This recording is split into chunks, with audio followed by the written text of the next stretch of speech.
Chair Diaz, I'm ready when you are. We're ready to record. Thank you. I don't see her on here. All right, good morning, everybody. I'm going to go ahead and call the August meeting of the Tennessee Real Estate Commission to order. First order of business is for our Executive Director, Ms. Baker, to read into the record the public disclaimer. Thank you. Notice of the August meeting of the Tennessee Real Estate Commission, including date and time, has been noticed on the Tennessee Real Estate website since Wednesday, September 15th, 2023. Additionally, this month's agenda has been posted on the website since Wednesday, July 31st. One moment, please. Individuals who wish to make a public comment on an item listed on the posted agenda during the scheduled public comment period will need to sign in on the provided sign-in sheet or by placing their names in the chat box online. It is requested that comments be limited to 3 minutes out of respect for other speakers. We request everyone who's here for an informal appearance also keep their mics on mute until it's time for informal appearances. I will now call the roll. Chair Diaz, Here. Vice Chair Ferris, Commissioner Moffitt. Here. Commissioner Begley. Here. Commissioner Torbett. Commissioner Gwynn. Here. Commissioner Smith. Here. Commissioner Tucker. Here. And Commissioner Gahn. We have a quorum. Thank you, Ms. Baker. Next item on the agenda is the prayer and the pledge. Leading us in prayer will be Commissioner Smith, and then Commissioner Bagley will lead us in the pledge. Join me in prayer, please. Dear Lord, thank you so much for this time that we can come together, not only as a commission group, but also as leaders. And we ask that you would guide our thoughts, guide our words, guide our decisions, and also please be with all those that are traveling and those that are traveling safely home today. We ask also, Lord, that you watch over those that are in harm's way. In your name we pray. Amen.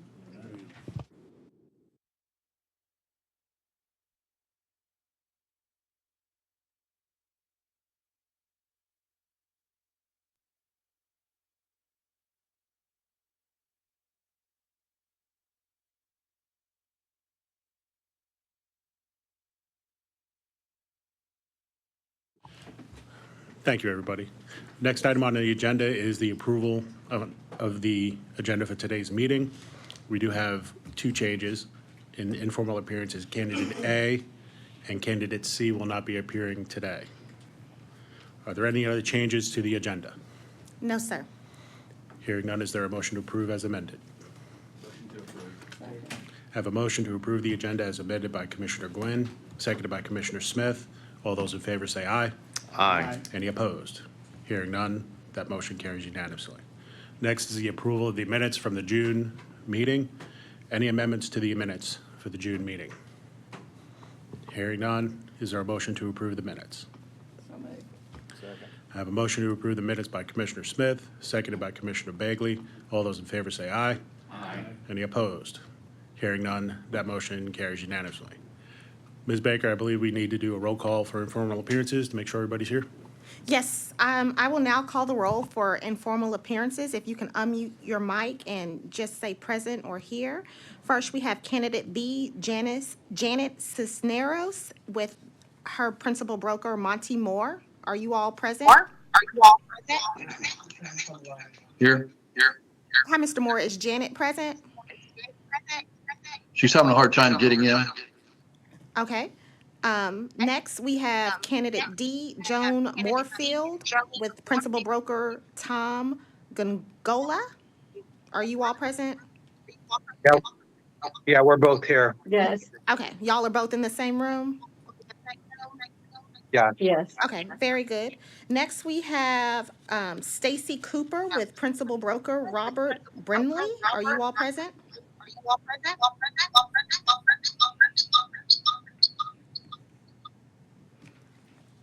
Okay, candidate F is not here. And shall we, I'm so sorry, I missed candidate E, Joshua Van Aker and principal broker David Scarborough. Are you all present? We're present. Okay, very good. Mr. Moore, do you know if Janet is coming, or should we move on to candidate D and come back to you? You're on mute, Mr. Moore. Please continue on. She's still trying to get in. I'm not sure what the problem is. Okay. So we will begin with candidate E. Is that okay for everyone? Candidate E, excuse me, candidate D is here, excuse me, thank you. Candidate D is Joan Moorfield with Principal Broker Tom Gongola. Ms. Moorfield has taken and passed the affiliate broker exams. She is before us today due to a felony conviction for possession of methamphetamine. Her statement and letter of recommendations can be found on your iPad under candidate D. So for the informal appearances, we hear from the candidates themselves, where they'll be able to explain to the Real Estate Commission the circumstances that caused them to appear before us today. Then commissioners will be given an opportunity to question the candidate. And then the principal broker will be given an opportunity to speak about why they would want this particular candidate to be part of their firm. And then commissioners will again have an opportunity to question the broker. After the questions, a motion will be made and a vote will occur, and the result will be noted. With that, Ms. Cisneros, if you want to unmute your microphone and explain to the commission the circumstances that bring you here today.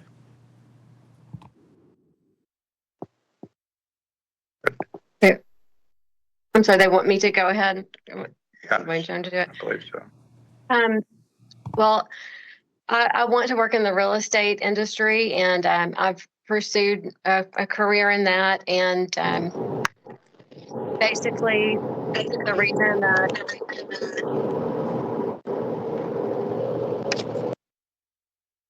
I don't know if it was someone else or not. The reason that I was in, I was with the wrong people, and I should not have been drinking and driving either.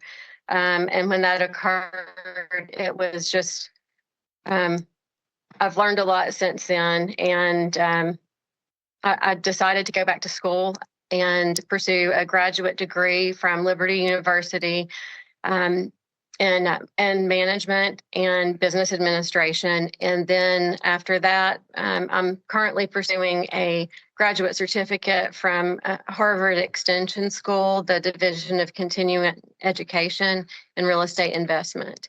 I'd really like to serve the community and help people get in a better place with real estate, and just make a life of doing that. And I'm very sorry for the things that I did in the past, but I don't drink anymore, and I definitely don't drink and drive, because that's kind of what got me there in the first place with those bad decisions. So I would really love the opportunity to be a part of as an affiliate broker and CREC. And I appreciate my sponsoring broker, Tom, very much. Thank you, Ms. Cisneros. Commissioners, any questions for this candidate? All right, hearing none. Mr. Moore, if you please, sir.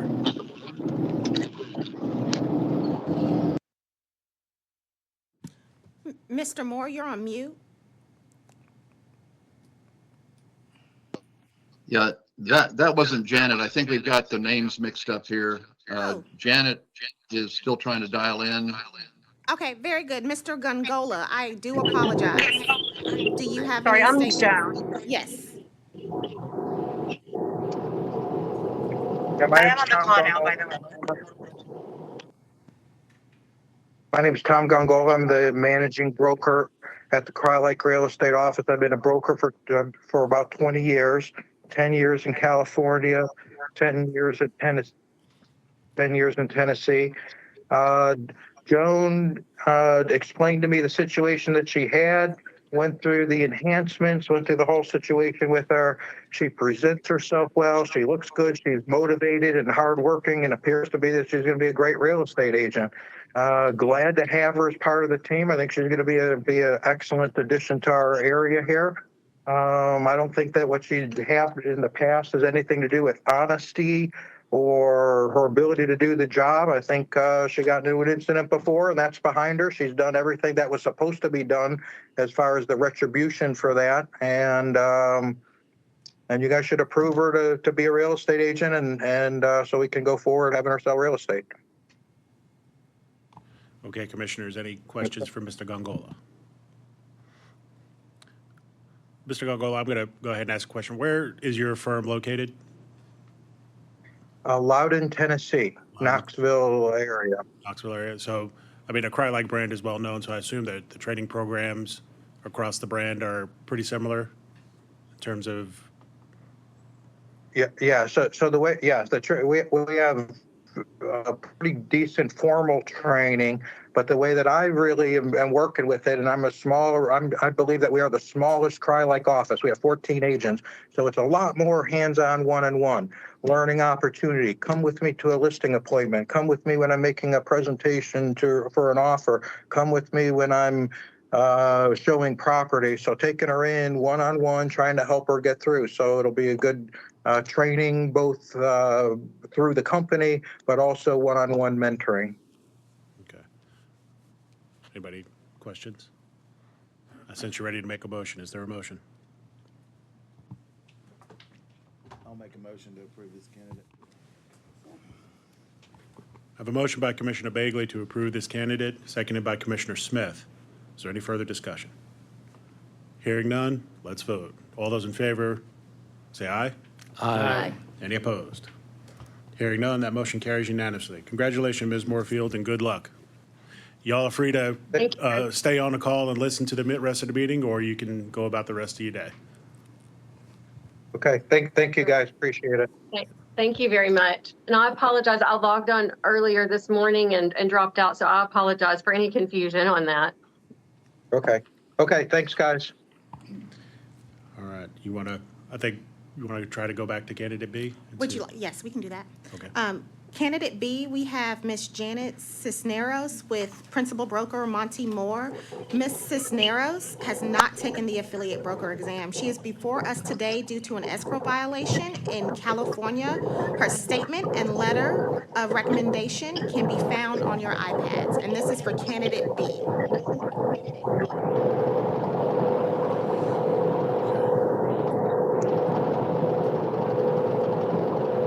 Good morning. Good morning, yes. Please Okay. explain to the, please go ahead and tell the commission the circumstances that bring you before us today. I will. So I do own a real estate and escrow company. There was an issue with reconciling the escrow account. So at the time that we had our audit, they caught that night the escrow officer forgot to balance the banking. It was corrected and done within a week, but since they did catch it, it's something that they have to post or make it public. But there was no money missing. I've been doing this for 17 years now, and I am looking to relocate to Tennessee and start my career out there.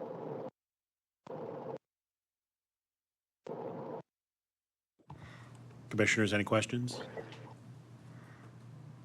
Hearing none. Mr. Moore, now it's your turn, sir.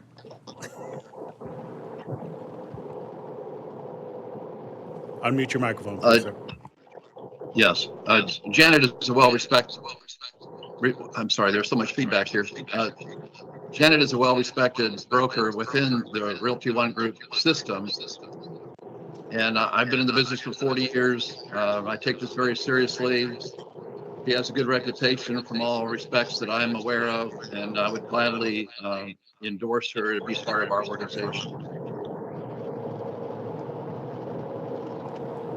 Commissioners, any questions for the broker? Hearing none, is there a motion?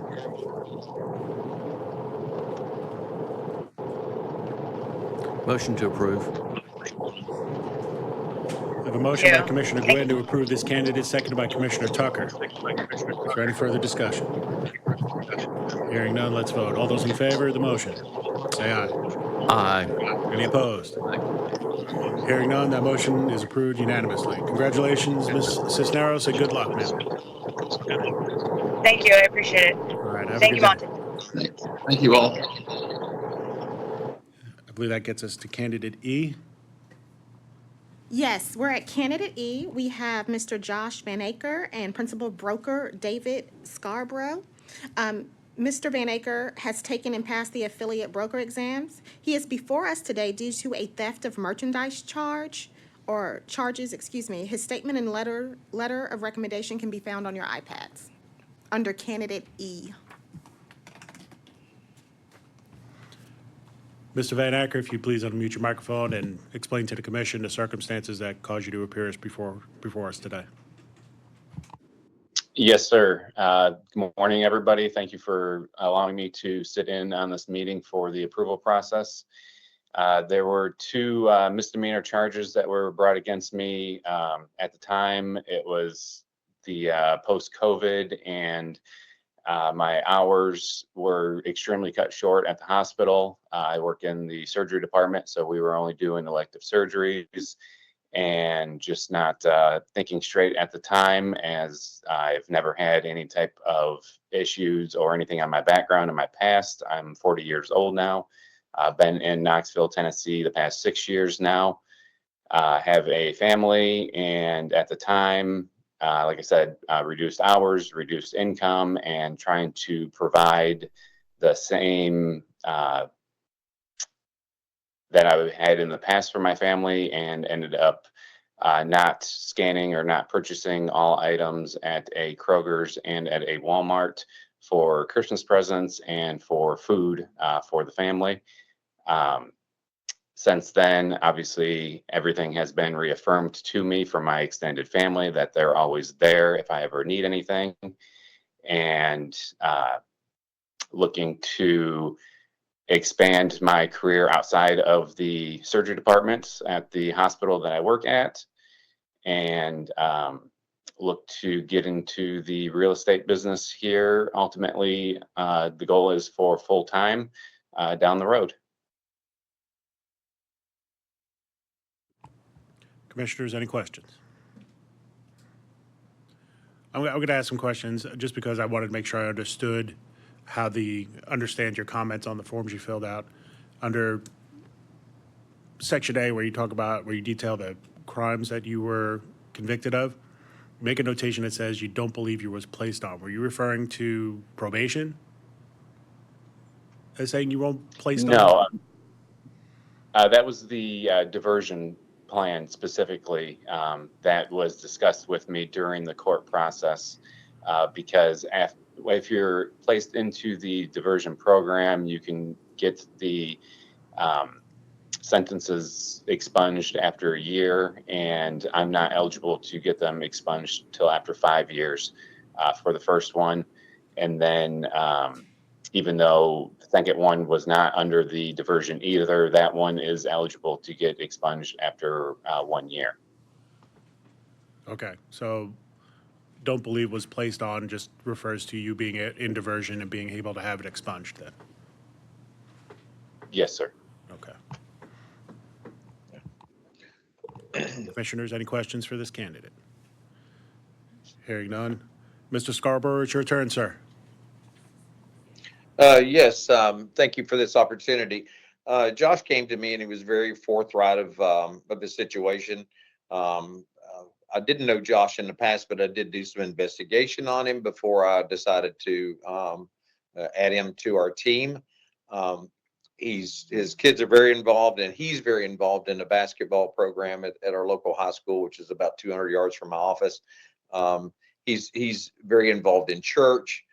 We've had a long discussion about this, and I feel real good about adding him to our real estate team. Commissioner Bagley. So, I'm sorry, it's early, and I do have a question for the candidate. On here, it says the Kroger incident was in 2023. Is that correct? Yes, sir. And was the surgery not back up and pretty much full-time running at the hospital by 23? I mean, I know there's COVID situations where it was elective, but I would have thought that the hospital would have been back to elective surgeries and pretty much running full force by 23. At that time, at the end of 23, I had switched over outside of the hospital. I thought it was a better opportunity for a contract with a plastic surgeon that I was working with at the time, to be under contract with him. And I was not involved in the OR as much with him, because just working with one surgeon as opposed to many, I just did not have the amount of cases to sustain that, which ultimately drove me back into being employed by the hospital, which is where I'm currently employed by the hospital now.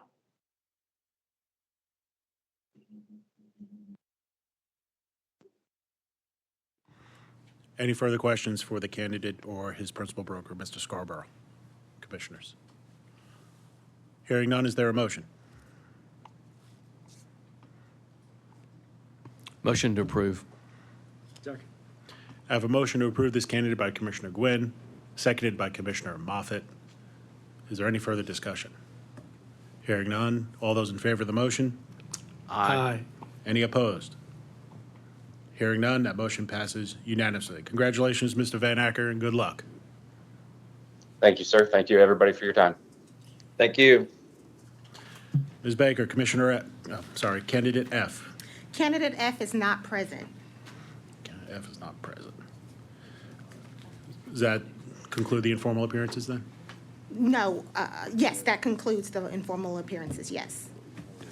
Very good. Now we have a waiver request. Yes, we have a waiver request for Haitham Ibrahim. He is seeking a waiver request for $200 and relief from his CE credit until July 31st, 2024. His license expired April 22nd. He has since completed his CE, and his statement and letter from his physician can be found on your iPad. So, Ms. Baker, is this a waiver request that you entertained? No. No? So, commissioners, let's discuss Mr. Ibrahim's request. What do we think?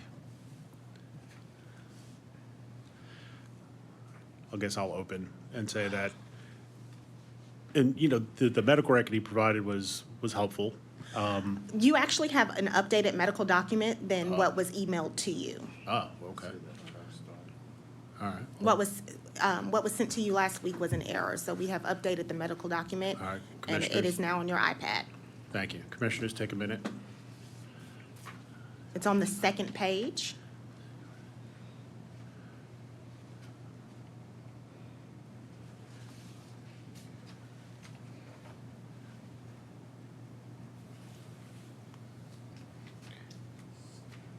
So the late fee is, tell me what the late fee is for. The late fee is $50 per month per 30-day period up to 120 days. At day 121, it goes to $100 a month per 30-day period. If you look at the timing, it looks like his license expired in April of 24, right? That is correct. And the waiver, the letter we have says, excuse him from April till July of 24. Correct. So it's already expired. Yes, his license is currently expired. But I mean, it was expired before the doctor really said. 22 days, because his license expired on April 22nd, and this note is for April 1st through July 31st, 2024. But the doctor doesn't say he couldn't have done his stuff in March. That is correct. So when should he, excuse me, when should he have had his CE done by? April 22nd, 2024. That includes the grace period, right? Or wrong? No, his Okay. license is still Got it. expires. So his year end is 4/30. No, it's April 22nd, April 22nd. Yes, So he should have gotten his work done prior to then, yet the doctor, to Joe's point, started saying he could not do the work at the end of that period rather than a few months before. correct. All right. Hey, how are you? Let the record show that Commissioner DJ Ferris is now in attendance. I would like to make a motion. I would like to make a motion to deny this request. Second. Second. I have a motion by Commissioner Smith to deny this request, seconded by Commissioner Gwen. Before we vote on the motion, DJ, we're considering the waiver request. And I just wanted to give you a chance. And you did say he had finished his CE, correct? He finished his CE by July 31st, 2024. So in order to obtain his license, he would need to pay the late fee since it's been less than 120 days, and then the renewal fee as well, for a Right. total of $275. So my motion should be to pay the $275, or should my motion be $200?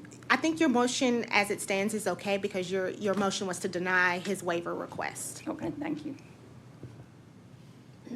Commissioner Ferris, I just wanted to give you a chance to offer any comments on this application. Thank you. Pardon my being a little tardy this morning. In my notes for this, I had just said I thought to approve the waiver, in my opinion. But I will state what you were emailed is different from what's on your iPads today. We've updated the documents. Okay. So I have not read the latest email.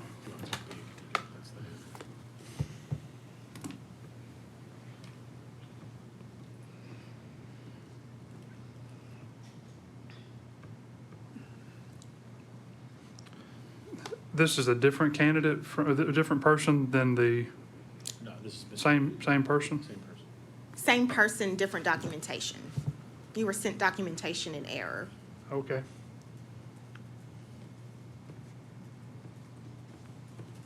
So the request is just to be excused from completing CE? No, he completed his CE. He's requesting, I guess, essentially an extension. He wanted until 7/31/2024. He also wants to be able to not pay the late fee since he wasn't in compliance by April 22nd, 2024.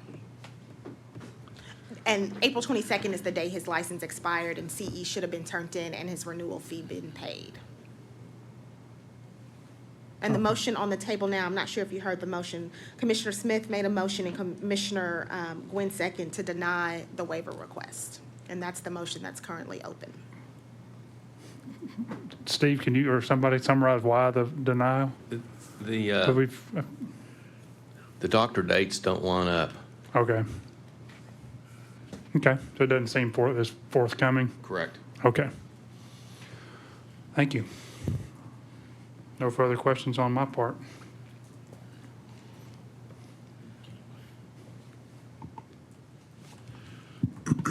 Okay, so just to bring back the motion is to deny this request. Is there any further discussion? Hearing none, let's vote. All those in favor of the motion? Aye. Aye. Any opposed? Hearing none, that motion carries unanimously. Thank you. Next, we have our Education Director's report. We're in the smaller conference room, so he's going to come up now and give the Education Director's report. We also have a motion, which he'll go over in a moment, that we need TREC core approval on the commercial core course. We got approval for the residential core course in June. However, it wasn't stated on the record that you all approve the commercial core. So we'll be doing that after his education report. Good morning, Mr. White.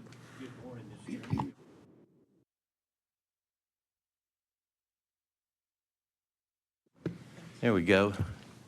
Good morning, Mr. Chairman, members of the commission. Glad to see everybody this morning. We have before you today the August 7th, 2024 education agenda. I've had the opportunity to review all the providers, instructors, and courses for the agenda today, and I present them to you for your approval. That would be A1 through A46. Thank you, Mr. White. Commissioners, are there any courses that you wish to pull and discuss further with Mr. White? Hearing none, is there a motion? Move to approve. I have a motion to approve courses A1 through A46 by Commissioner Ferris, seconded by Commissioner Tucker. Any further discussion? Hearing, Oh, not on that, I'm sorry. okay. Let's go ahead and vote. All those in favor of the motion to approve? Aye. Any opposed? Hearing none, that motion carries unanimously. I think you have an instructor for us or two, Mr. Thank you, White? Mr. Chairman. Yes, members of the commission have one instructor for your review and approval. There is a glitch on your iPads for the instructor. If you look on your screen here, you'll see the instructor in its entirety. We do apologize for the technical error.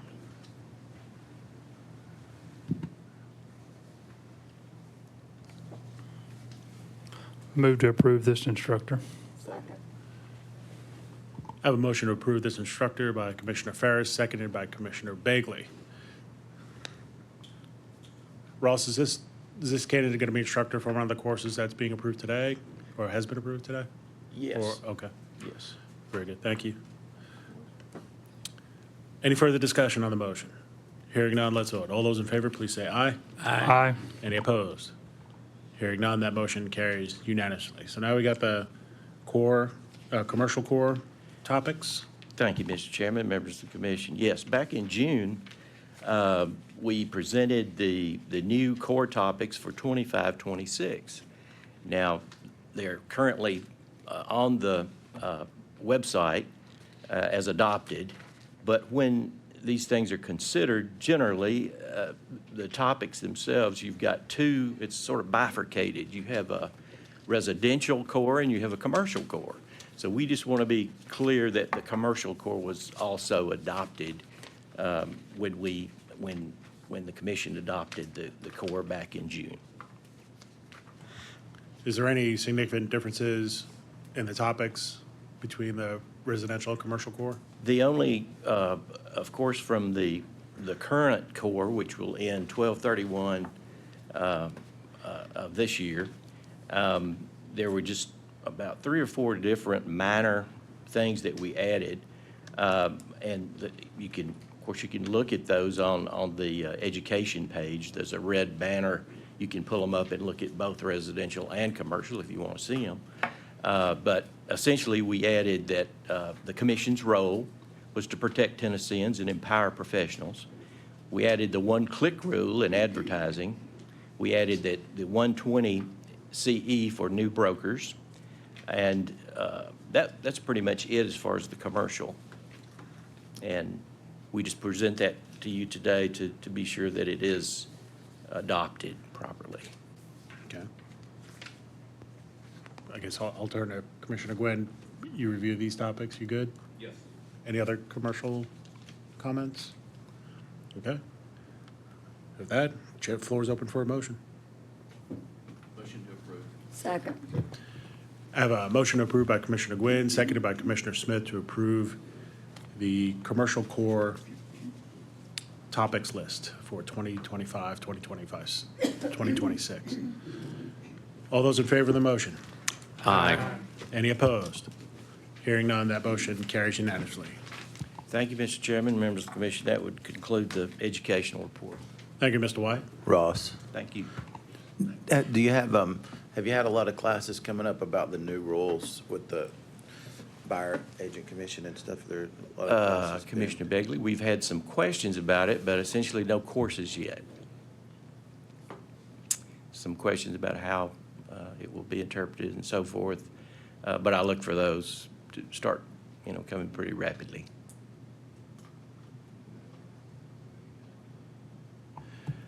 Ms. Baker, it's your turn.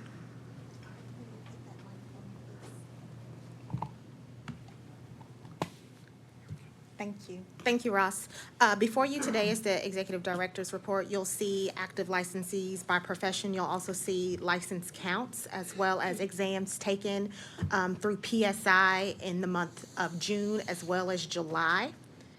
And then our open and close complaints report. If there aren't any questions on those items, I do have a few updates for you all. Commissioners, any questions? All right, Ms. Baker.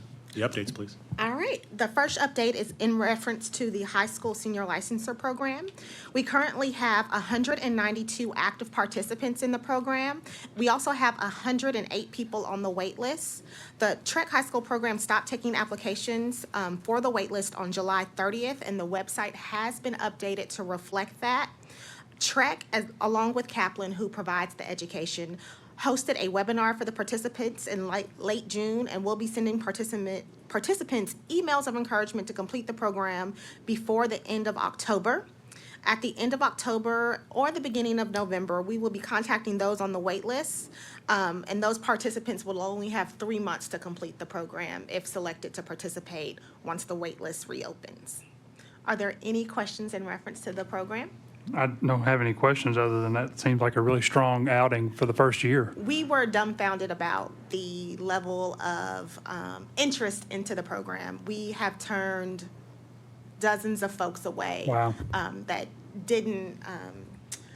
didn't submit their transcripts or in a timely fashion, or didn't qualify for the program because they didn't graduate in 2024. But the interest for the program has been outstanding. That's great. What are they saying, or how do you are tracking? How are they finding out about this and getting? They are finding out about it in a multitude of ways. Commissioner Diaz did several TV interviews. I think our biggest jump was from the spring newsletter, the TREC spring newsletter. That was our biggest jump. And shortly after sending out this spring newsletter, we had to open up the wait list. Wow, that's awesome. Refresh my memory, where's the funding coming from? It's coming from TREC. This funding was established many years ago from Governor Lee's office in the hopes of attracting students in rural counties or Right. distressed and at-risk counties. That funding has, that part has since been opened up to students statewide. But it's coming out of TREC's budget. Okay. I have a question. Is it stronger participation in one area than the other? No. All across I the believe state? it's evenly distributed or very close to evenly distributed across the state. And whenever there was a news story in Chattanooga, we would see a bump in Chattanooga. If there was a news story in Memphis, we would see a bump in Memphis. The same goes with East Tennessee and Knoxville. It just kind of depends on where the news stories would pop up. It was a great earned opportunity, or excuse me, an earned media opportunity for TREC. So I know that the first class of applicants haven't gotten through their pre-licensing or taken the test or anything like that. But for the candidates that do come through and get their license, I wonder if there's going to be some kind of hesitation on a part of principal brokers to bring on an 18-year-old as an affiliate. Well, How do you anticipate that working out? I hope there isn't any hesitation in that anyone that is 18 now and prior to this program could be a licensed real estate agent, or excuse me, an affiliate broker here in the state of Tennessee. We did not change any guidelines, rules, or regulations for these students. They still have to adhere to all the same pre-licensing education requirements. So I had the opportunity to talk to another parent during first day of school festivities, as Mr. Ferris stated it the other day. And he works for an NGO in Memphis. And part of his job is to do workforce development. So, of course, I mentioned the program, hoping that he would direct some of his, I guess, consumers, I guess you want to call them, towards that program as maybe an opportunity that they could exploit. I know that the application list and the waiting list is closed. When do you expect that list to open up again for new applicants? We will evaluate how this program goes this year in December and January, and we will make recommendations in the new year. Okay, so not until 2025 at the Correct. earliest? Okay. And is there, and I would just say this to the commissioners, if you have NGOs or other organizations like that in your areas that do workforce development or connect people in your community to those kind of services, if you have that chance to talk to them or you seek it out, make sure they know about this program, because it's one of those things that should be they should be made aware of and take advantage of if they can. I will say we have been asked to join calls from folks in British Columbia British Columbia, Canada, in reference to the program, and we've been in contact with folks in Shelby County, their school system, about the program as well. So it's gained interest not only in the state of Tennessee, but all over the place. And so we're really excited about it and really looking forward to reviewing the data once we have a full cycle of students go through the program. Well, and I'll say I'll volunteer. If you need me to do any work in Shelby County, just let me know. I'll be happy to try. Will do. All right. Next, I have a few updates in reference to the RFP, or the 3 RFPs that are open. First, PSI was selected for the development and administration of license examinations for the Tennessee Real Estate Commission, and an intent to award was issued and a contract has been signed by all parties. The contract has an effective date of August 31st, 2024, and the contract's good for 5 years. So we'll be working with PSI for another 5 years. Are there any questions in reference to that RFP? Next, we have the web-based continuing education tracking and reporting system. CE Broker was selected to continue to house continuing education. The contract is scheduled to begin on August 15, 2024, and is for 5 years. The contract written is for the program to be used for 17 of TDCI regulatory boards, including this one. So they'll continue to house all of our CE. Lastly is the E&O insurance provider RFP that's currently open. The comments and question deadline for that RFP is next week, and it will be revised to 18 months instead of 30 months. And so it will expire June 30th, or this round of E&O insurance will expire June 30th, 2026. And then from that period, it will be every 2 years, ending in June 30th. Are there any questions in reference to the RFPs? Who's the insurance provider?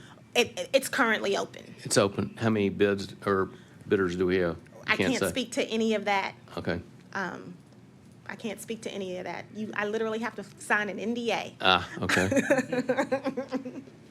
But I do want you all to know, and I did check with our legal office, that I am able to release that it's been changed. Instead of 30 months, it will be changed to 18 months. So any bids that come in will be for 18 months. And we'll review those in its entirety, and hopefully we'll be able to. It's scheduled to be awarded sometime in September, so I'll have an update for you in October.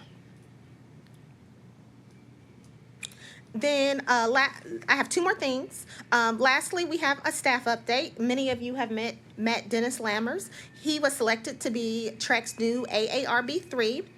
Dennis has worked in a different capacity for TREC since 2019, so we were able to promote someone from within. We are glad to have him on board in this new role.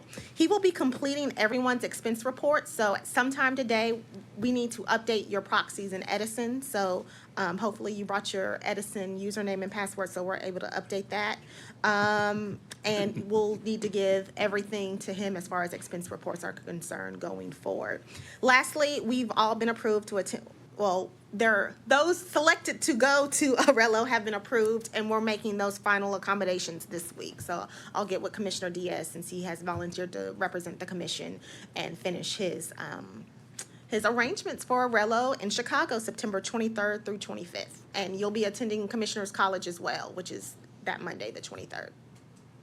And that concludes my report. Are there any questions? Question. Yes. Do we have a location for our meeting in October? We do. We'll be meeting in Kingsport in October. Kingsport, all right. Yes.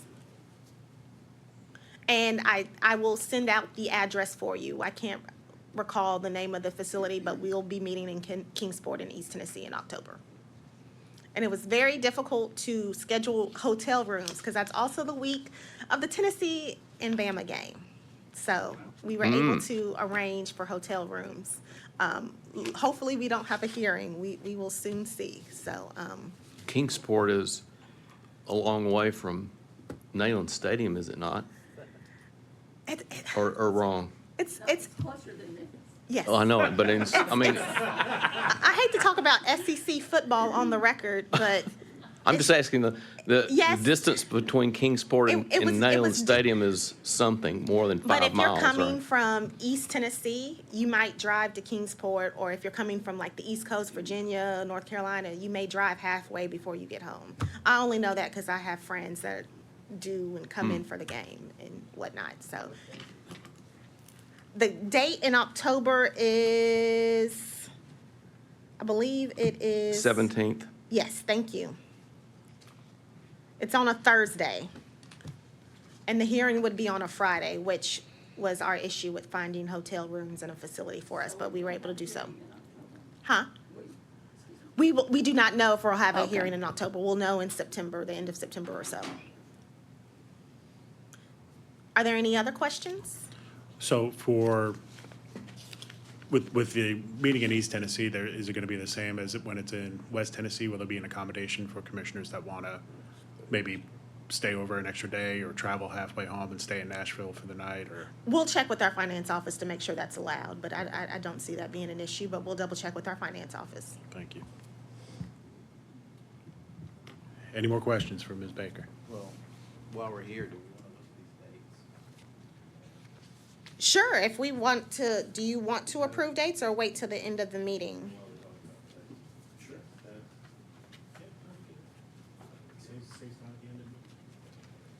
All right, so commissioners want to talk about the meeting dates for 2025. So if you can find, they're in the iPads, right? There they are. I believe it's the last item on everyone's iPads. There's been discussions in the past to moving to every other month. If we were to do that, that would allow, and we were to begin in January, we would have a meeting in January, March, May, and then August, October, and December. How is it working for you and your staff on the staff side of things? We've done it twice now. We did it in March for April's meeting where we skipped March. I think that meeting went relatively well. And we're doing it again today. Of course, there are more items on the agenda, but I think it's something that the team here at TREC can handle. So I'm not automatically adverse to going to the every other month schedule. I will note that the 10X Summit and the Day on the Hill is in February. So if we skip the February meeting, that would be still a trip for commissioners if we wanted to attend. Do we normally appear as a panel at that meeting, or is that just something we attend because we're in town? I think it's a combination of both. Combination of both? Yeah, I think it's a combination of both. Do you expect that we'll be invited to appear as a panel? We have not been asked at this time, but I would be dumbfounded if we were not asked when Okay. that time comes around. I know they have several events coming up, and so it's probably not on their radar at this time. Okay. Also, it was noted that the East Tennessee and West Tennessee meeting dates were switched from what we have this year, meeting in West Tennessee in May and East Tennessee in October, to doing the opposite next year. That is correct. Is that a deliberate choice? That is a deliberate choice, mainly because of the football schedule in East Tennessee. It's very difficult to get rooms in the fall in East Tennessee, unless, of course, we are in Chattanooga or Chattanooga, pretty much. Or Kingsport. Yeah, Kingsport, yeah. Well, and I know in my earlier years on the commission, I made the same suggestion to switch it because will probably be a lot cooler in Memphis in October than it is in May. But it was not popular. I Let's just say understand. that. So I'm not automatically averse to switching them. I just wanted to make sure that logistically that is still something that can be done, and I'll let other commissioners decide. If you guys wanted to meet in January, in February, would you be opposed to skipping March? And the reason why I say that is a lot of you all go on spring break and do things on spring break. So we could meet in January, February, and then in April, and then in June. So it'd be you- like a 2 meetings on, 1 meeting off kind of thing? Correct. So it'd be January, February, skip March, then do April, May, and then skip June? Well, it would be hard to skip June because we typically skip July. Because we skipped July.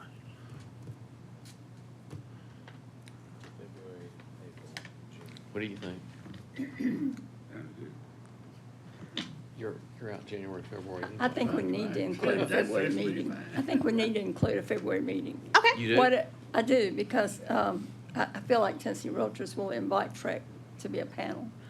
So That's when? in February the 10th and 11th.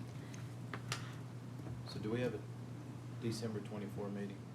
Yes, right now, our meeting in December, I believe, is scheduled for, So if we skip January, we're just on track to skip. yes, yeah, We're gonna do December 24, February. and Fe- then- yeah, February, skip March, go to April, skip May, go to June. No, we Except can't, May's in East Tennessee. Skip, yes, May would be in East Tennessee, skip June. We typically do not meet in July, and then, we could have an August and September meeting, or August meeting, skip September, meet in October and December. yeah. The only thing I will say is do not be surprised if you have a formal hearing most meetings than not. We have a lot of cases in litigation right now. So I'm just like, the more months that we skip, the less time we have for formal hearings. So we always have like scheduled 2 meeting dates. So just keep that in mind. Like, it would be the same either way. I just know that, I just want everyone to be aware. So if we were to, let's say just for argument's sake, we were to keep the 12 meeting schedule as is. If we were to decide at one meeting to cancel next month's meeting, can we do something like that, or? Right, you can always do that. I'm not saying that we have to amend. I'm not opposed to amending, like skipping every other month, but just know that the prevalence of hearings may occur more just because we have less time to do them. Right. So I know it's unpredictable because you got the litigants and the judge and all that other kind of stuff. Right, like Do you- we would have had, like, for example, we had 2 hearings scheduled for this meeting, but prayerfully, we were able to settle those. So we set them, but we don't know oftentimes beforehand. So I just want to keep that in mind because we do have a lot of cases in litigation that we are going to try and move through. So just don't forget it. But at this time, I don't believe we will likely have one in October. We try not to schedule hearings and rulemaking hearings in the away meetings unless like the respondent is in that location. Yeah. So I don't know, it seems to me prudence would say to keep the 12-month schedule. 11 and then- month. 11-month schedule? Okay. We're gonna skip July still? Yes. Okay. We don't have any dates for July at this time. Okay. Would you all be opposed to skipping the January meeting and meeting in February? Or would that be difficult because of the No. summit that they have? No, it won't be difficult. If I memory serves, December is not usually a heavy month in terms of caseload or anything like that. So doing December, skipping January, I don't think will be, I think it's a good idea. it's not like we're gonna have 140 cases in Right. February. We will not have 140 cases. So we'll keep the now 10-month schedule. Okay, so am I hearing a motion to skip So, or to meet February, March, April, May, June, August, October, November, and December? Or did I hear you say to have February, April, May, June, August, September, October, November, and December? That way, we can judge during the April meeting if we want to continue to every other month. I think, for me, I think a good motion would be to have a 10-month schedule excluding January meeting and the July meeting. Okay. I'll make that motion. I have a motion by Commissioner Gwynn to exclude the meeting in January 2025 and July 2025. Is there a second? I have a question. Go ahead, Commissioner Bagley. How long of notice do we have to give for a meeting? If I'm not mistaken, 30 days? So the statute when related to notice says like adequate notice. Like if you remember this, which is what, but not necessarily 30 days. If you remember this year, we didn't have a March meeting. So 30 days would be obviously ideal, but if there were, it would to come less, then I don't think it would be terrible. Because there would be some, probably I see a couple that could possibly be, 28 days or whatever, but that wouldn't be a Right, problem. yes. So like if we were to come in, if we were to be here in February and be like, oh, March, what do we need to do? And decide at that point, I don't think we would have an issue with the notice portion, just says adequate notice. Because at times we, have there were necessity for like an emergency meeting. So if we need to have an emergency meeting at that time, adequate notice can be very quickly. So So I know we've been talking a lot about canceling the March meeting, but should there be a March meeting? For me, again, the spring break issue that was raised earlier, I think the week of March 17th would be better for me, but that's just me. If commissioners don't have an objection to that, I'd like to push it back to that date, that week. We would have to look for a room to have the meeting the week of March 17th. Unless there's a friendly amendment to skip the March meeting and meet in February and April. I thought we had agreed to skip the March meeting. No, the motion was to skip the January and July meeting. Do you expect trouble finding a meeting room for that week, or is there? We just haven't looked into it. Just haven't looked? Yes, Okay. we just Yeah, haven't looked. I mean, Jeff, I'll be out of town as well for spring break that week of March 10th, so the week of you're saying the week of the 17th would be better for you? Yes. It would be better for me too, for me to be here. Okay, we can see what we can find the week of March 17th. So is the motion to, Well, I got one more before we do a motion. okay, For October, that is also a break period for my son's school. So the week of October 20th would be better for me as well. That is a week, I might got my dates mixed up there, but the following week as it is scheduled now, so is that like the 22nd? so, okay, I want to make sure I understand your motion. And you can restate it, and if you would restate it, that would be great.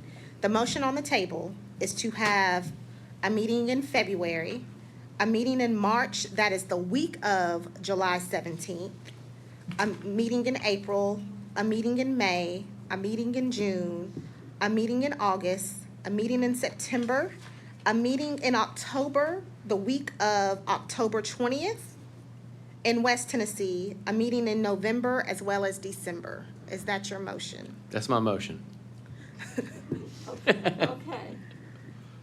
even though that's not what I said. But I'm good with it. Commissioner Smith? I have a strong conflict for May. Y'all gonna laugh. May 7th and 8th. Strawberry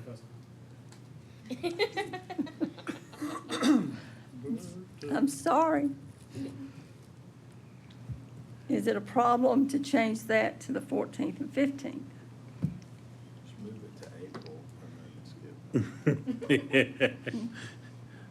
Yeah.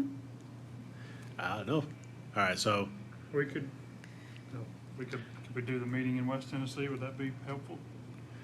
it'll be Yeah, hot. but then it tricks again, trying to get accommodations. If there's, we could look at the Tennessee ball schedule. Is the ball schedule released? for No, balls? they don't release it until after February, March. Yeah. They wait till after the season. Move East Tennessee to April and then skip. I am not opposed to moving, you want to move East Tennessee to April? I'm just saying that's on the table.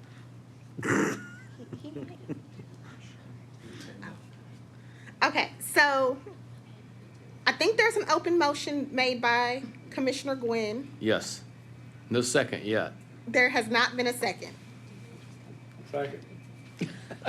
Why don't Wait, did I hear a second? 'Cause- You Yes. did, Commissioner Moffett. Okay, okay, so there's a motion and a second by Commissioner Moffett. What I was going to suggest is, let us update these dates and present them next month, and then continue from there, but there is now an open motion on the table. All right, so We can vote no. we can vote no. So we want to defer action on the motion until next month?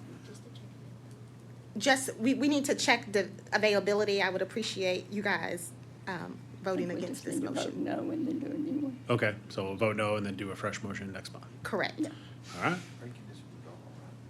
I'll just withdraw the motion. Just All right. withdraw it.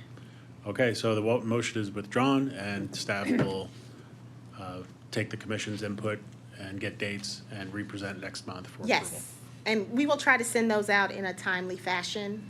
That way you all have a chance to review them and consult your schedules In the- prior to the next meeting. In the intervening days, would you like commissioners to provide you feedback so that you can have a more refined list? when we- Yes, if when they we were to convene? send them just to me, I would appreciate that. All right, commissioners, when you get the proposed schedule, consult your calendars.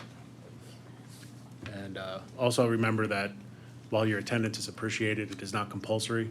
As long as we have quorum, we can proceed with business. So if you have to miss a meeting, while we love seeing you, we can still do business. And you Quorums can- are very, very important. Quorum is very important, so no less than 5. So the first 4 to say they're not going to be there, get it.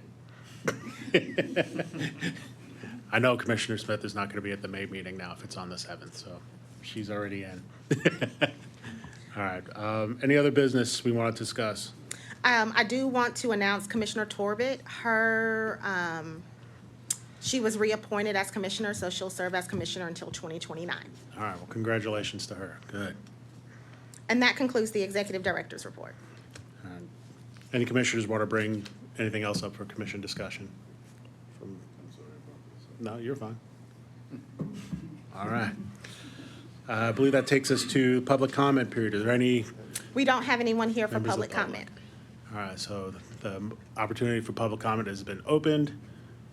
Since there's nobody seeking time, I go ahead and close that time as well. Ms. Matlock, you're going to do the rule review for us? Yes. Do you want to, you want to do it now? You let us take a break before we get into there? It is your decision. Commissioners, do you want a break? Let's do it. Let's do it. All right, Ms. Matlock, you're recognized. Okay, so the package before I have you, let me try words again. The package before you today may look very similar because I brought it to you before.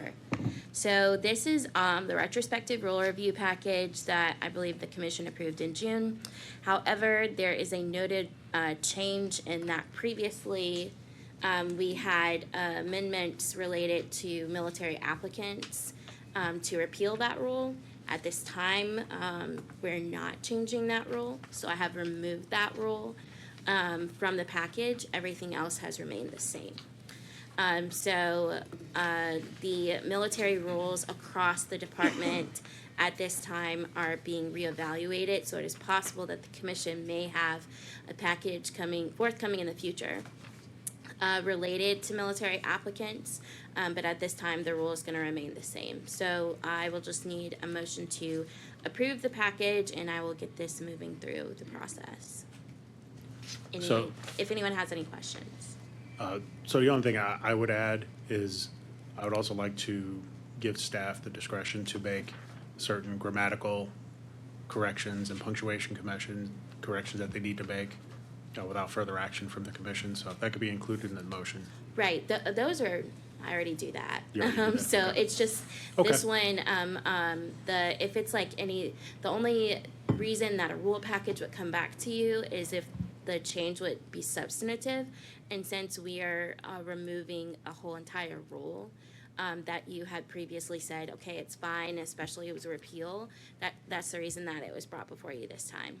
Because occasionally we do find those grammatical or typographical errors in the package, and we amend those as needed. So you just need a motion to approve. Yes, please. I have a motion to approve the rulemaking. Is there a second? Second. I A motion to approve by Commissioner Smith, seconded by Commissioner Tucker to approve the rule as amended. Any further discussion? Hearing none, all those in favor say aye. Aye. Any opposed? Hearing none, that motion passes unanimously. All right, I guess at this point, I'll go ahead and call for a break before we do the legal agenda. We will adjourn, we will be at recess until 9:45. That's 10 minutes from now. 9:45. We are in recess.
All right, commissioners, if you could take your places, please. We're going to call the meeting back to order shortly.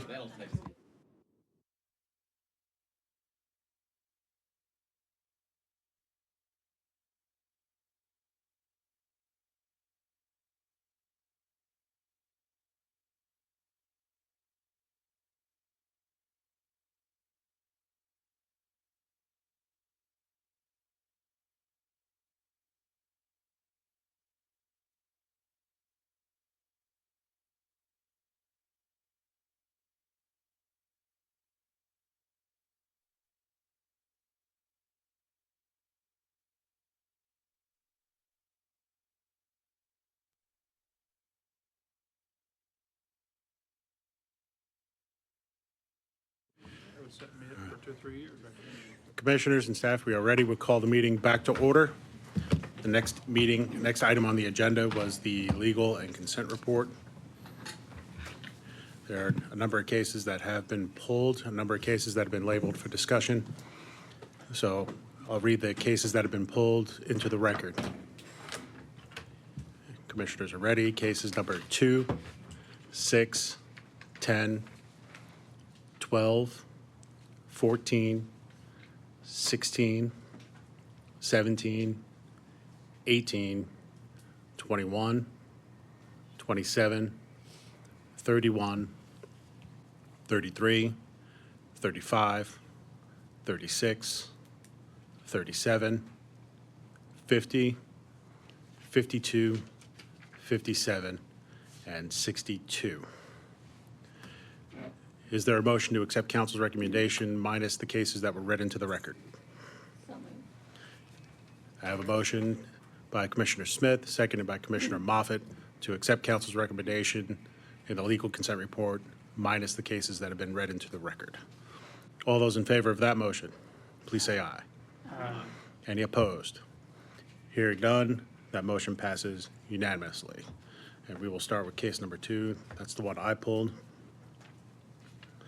And maybe this is a question that Mr. White can help us out with as well. Ross, if you'd be ready.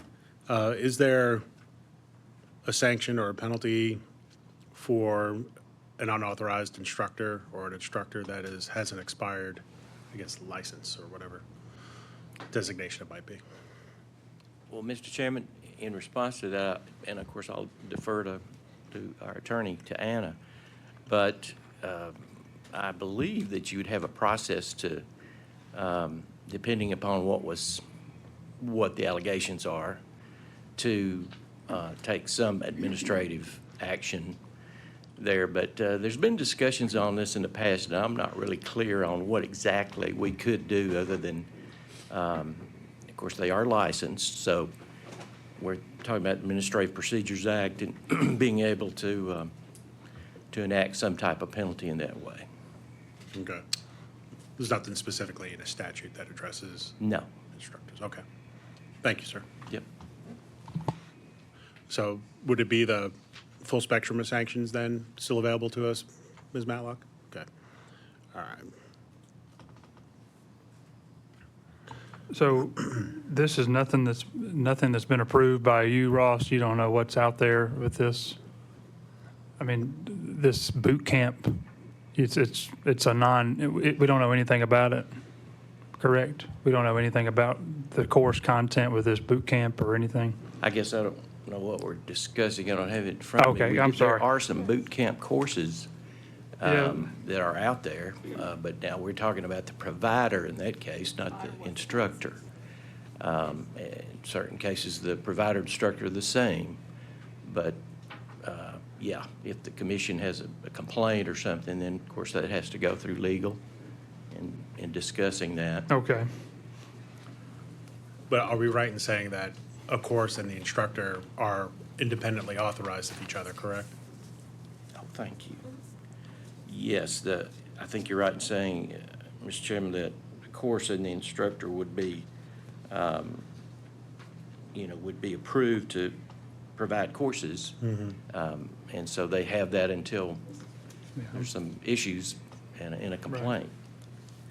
So is that and if I recall, the instructors are also approved for a 2-year Yes, renewal exactly cycle? the same. Okay. And based on my research, commissioners, excuse me, this was a course that was previously approved and the instructor as well back in 2018, but I could not find in core where they had submitted for reapproval since then. And because of the 2-year cycle, from what I could tell, they were out of their time frame of approval. Okay. I would concur with that because it's a 2-year window. So if we're talking about something expired on respondent's instructor license expired, and then of course they wouldn't have been able to, without a renewal of that license, be able to provide teaching for that course. They, that expired license. Okay. And same would go for the course, if it was not renewed. But I'm not seeing anything here that's really giving me enough information to make a decision about that. Thank you, Mr. White. Yes. Any more questions for Mr. White? Okay, thank you, sir. And when I made my note on reading the cases earlier this week, I had just wrote down a fine. So fine as an okay or a fine? No, fine as in civil penalty, having been expired and. Just one other question. Is the allegation unlicensed activity then? I don't know if it would rise to the level of unlicensed activity because this licensee is a licensee of the commission. I think it's just that what I was going to suggest, based on your discussion, was either a letter of warning telling this licensee that they need to follow the requirements by both statute and rule to get this course approved, because we always want to help the licensees get into compliance if we can, or a $250 civil penalty for offering an expired class outside of their approval window. It's kind of, I went back through some older legal reports to see if we had recently dealt with this, and I could not find something, which is why I wanted to open it up to discussion. I also want to mention Ross typically doesn't review the legal report, so he was That's kind right, of put yeah. on the spot. So thank Sorry, you, Ross, for addressing the commission. I got a couple. I knew I could take that liberty with you, sir. I got a couple of questions. Commissioner White. So is there a minimum age to get a real estate license? 18, correct? Yes, sir. So this person is a broker and then also a instructor, previous instructor, whose license had expired, instructor license expired in 2018. Yet the course was being offered after that, correct? From what I can tell from an advertisement that was provided by the complainant, they offered this course as recently as November of 2023. And so this course was targeted toward people that were under the age of 18? No, sir. Although the person that complains, son or daughter, was under the age of 18. Correct. And the respondent pointed that out, that they had a discussion with this parent informing them that because of their age, they could not get licensure at the end of this course, and that they were too young for it, which is why they couched it in terms, the respondent couched it in terms of an internship for this youngster instead of as a path to licensure. So the complainant was complaining about what? The complainant was complaining that the respondent offered this course and then canceled several of the classes, and that their child was not able to complete the course or the internship because the respondent did not live up to the promises of the course. So did he offer or she offer to give their money back? No. Is that what they were wanting? Or you couldn't tell? Well, as often happens when I ask for additional information, it comes out that there was more background and personal animosity going on between these two individuals than what was initially reported, that is, in essence, unrelated to the facts of the specific complaint, but it kind of led to, well, I'm going to complain to the commission because you're a licensee. And so that's what they did. But in this case, digging through all of that, what I thought was relevant to the commission was that we have someone who is a licensee who has recently offered a course that said pre-licensure, leading to licensure, outside of the course approval window. So if we have and we might have just mentioned this a minute ago, so we have a licensee who has previously had a license to give a course that expired. If that person does a course after their instructor license expires, what can we do? Fine them, or we can't suspend their real estate license, can we, or can we? It's, as Ms. Matlock stated, it's the full gamut of civil penalties that you are allowed, up to revocation, which I don't think would be warranted in this case. But because as I said, this is the respondent is a licensee who, other than this, I cannot find any violations of the Broker Act or the rules. But we do have very specific requirements for approval for courses and instructors, and that didn't happen here. And so I'm asking the commission what they want me to do for that. So the fact that the person was under the age of 18 has really nothing to do with it. It's more about giving a course without an instructor license. That is what would fall under the purview of the commission. Yes, Got sir. it. Okay. I have a question. So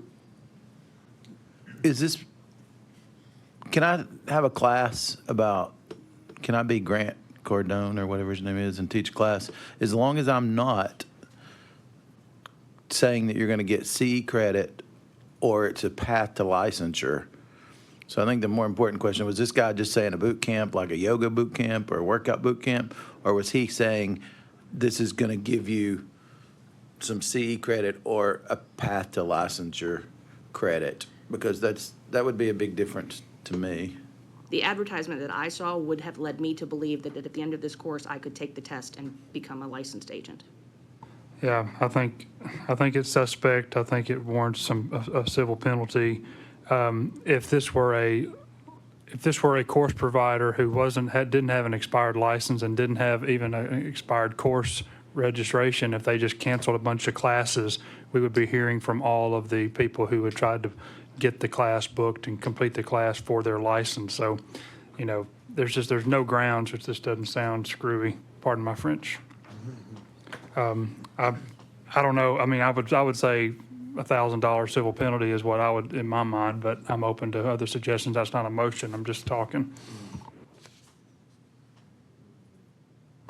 So there was also, council suggested possibly a letter of warning as an option. Can we put a clock on them and say you have a certain amount of time to have your course and your instructor license reauthorized? I would say that's certainly within your prerogative, yes, sir. And then could we also say that if he doesn't comply, then a civil penalty will hit? Can we do that? The only thing with that, they may not want to instruct again, so. Okay. And I could word the consent order in such a way that they agree not to instruct again without the course being approved and going through the necessary steps to get that approval from our education director. So, Mr. White, one more question, sir, please. Yes, sir, Mr. Chairman. So I imagine that there's a application process for instructors, and that Yeah. does take you some time to collect that material? That is correct. They And then- come in an application form just as the courses do, but it's the courses are separate from the instructors. The instructors are actually autonomous. They can work for one or many, subject to a contract that they may have with a certain provider. And then, once you have the completed application, it's presented to the commission at the next possible meeting? Yes, that would be Okay. advisable. Thank you, sir. Anybody else want to ask Mr. White? Yes, one last Glenn? question. In the write-up, the respondent said, this is on the second line on the second page, respondent asserted that they have been a certified real estate instructor through TREC for a number of years, in quotes, but that those credentials were not necessary for the internship they offered. Is that correct? Is that a correct statement by them? Back to Mr. Begley's question, I don't know, because I don't have the specifics on what they're arguing that what they gave this young person was an internship as opposed to a path to licensure. However, the paperwork that they provided to me showing the registration of this young person said, and as I put there, for recommendation to licensure. So their paperwork is ambiguous. Their statement to the commission in response to this complaint is ambiguous. What do you mean by internship? What do you mean by academy? What do you mean by path to licensure? It's a problem that I felt like the commission needed to know about and needed to address. And usually don't pay to do an internship. I was just about to say that.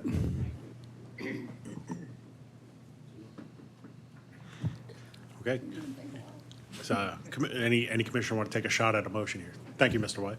Thank you, Mr. Chairman. No, I just was. Oh, you just made a second.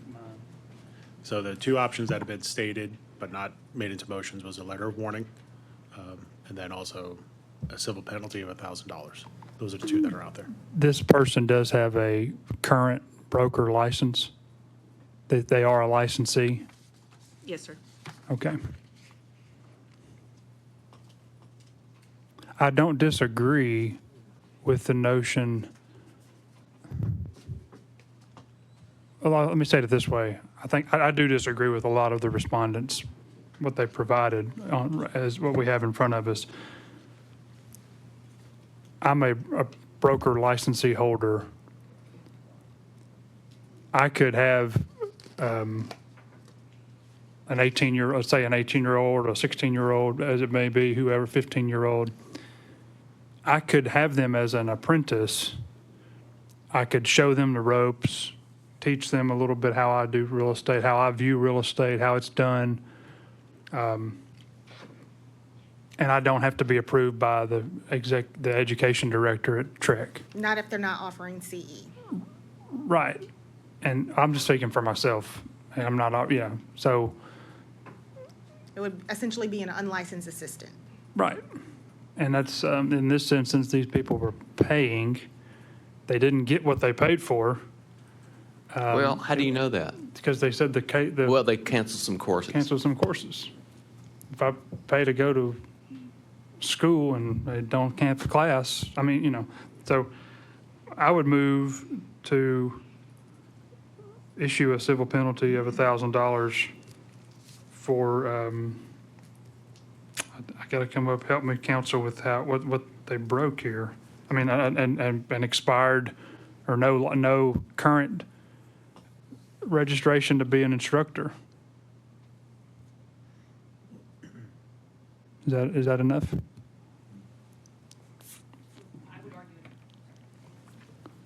Tentatively, I would say that it would go under a violation of Rule 1260-05-.16, which is the course approval requirement that it be renewed every 2 years. There you go. That would be my But motion.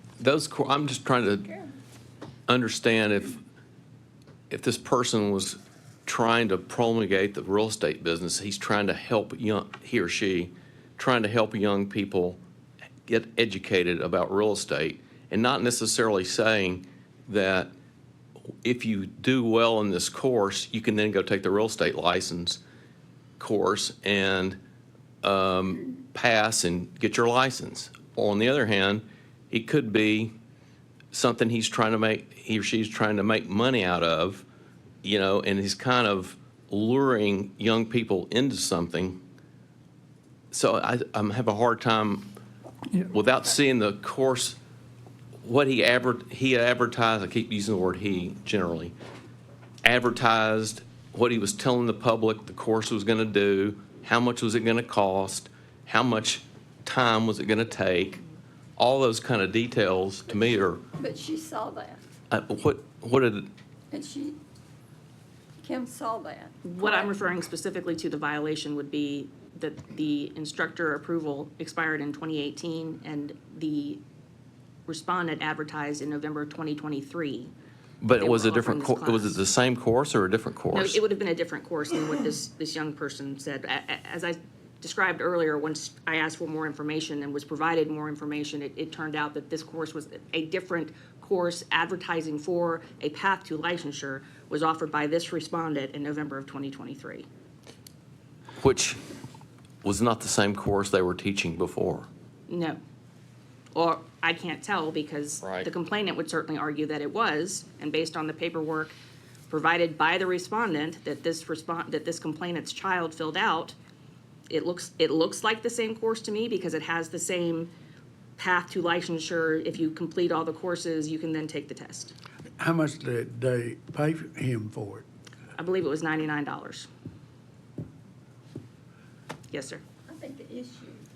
The issue to me was the language that was provided both by the respondent on both documents. Right.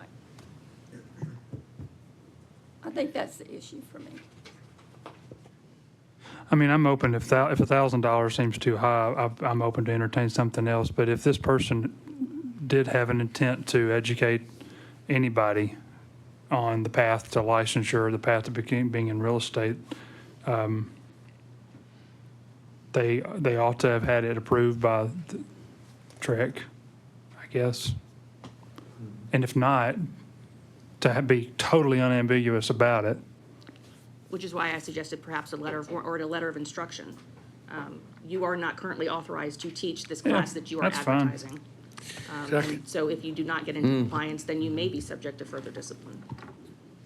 I second the motion. Did he make a motion? No, I did not. I thought he made a motion. No, I just said that's fine if we wanted to just go the route of letter instruction, but Well, you did. I almost- would, made, I would but it draw wasn't I would draw that motion if it was seconded. I'm almost thinking of a motion to defer for a month and have our education director look at this, because I don't know, this person's been licensed to give a course before. Then they should have known that it had to be up. Right. That's kind of that's one of my beefs about it. Like, if you're going to do something and you've expired, And then get paid here's for it.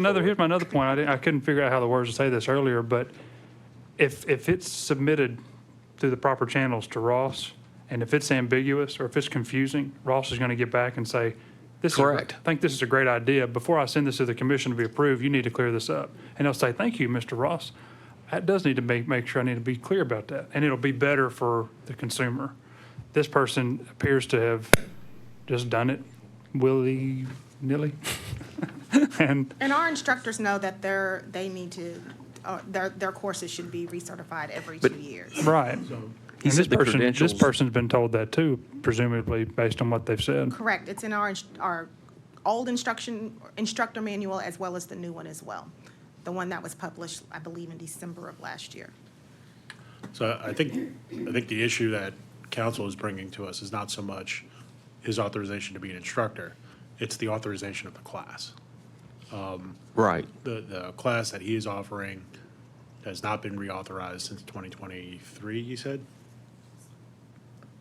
They were last certified to be an instructor in 2018, 2018, and the but class, was offered in 2023. okay. So the rule that I'm looking at is 1260.05.02. It's on page 94, it starts of the book. That lays out the requirements for the courses, the requirements for instructors. I don't see in there where it says anything about reauthorizations every 2 years. Is that somewhere else in the rule that I'm not seeing?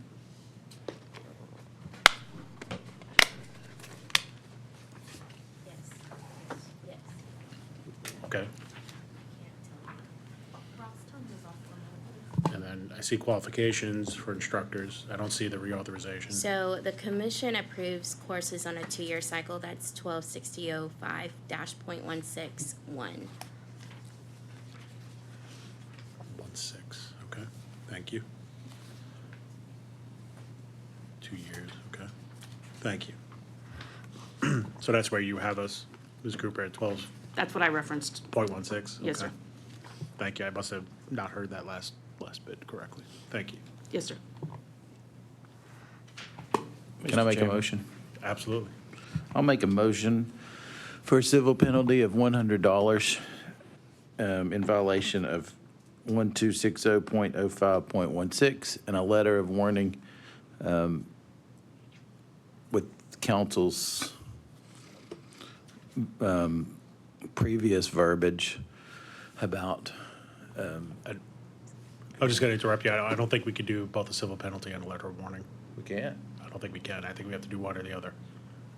I can include language in the consent order that says you shall cease and desist until you have approval to teach this course or have submitted approval to the education director.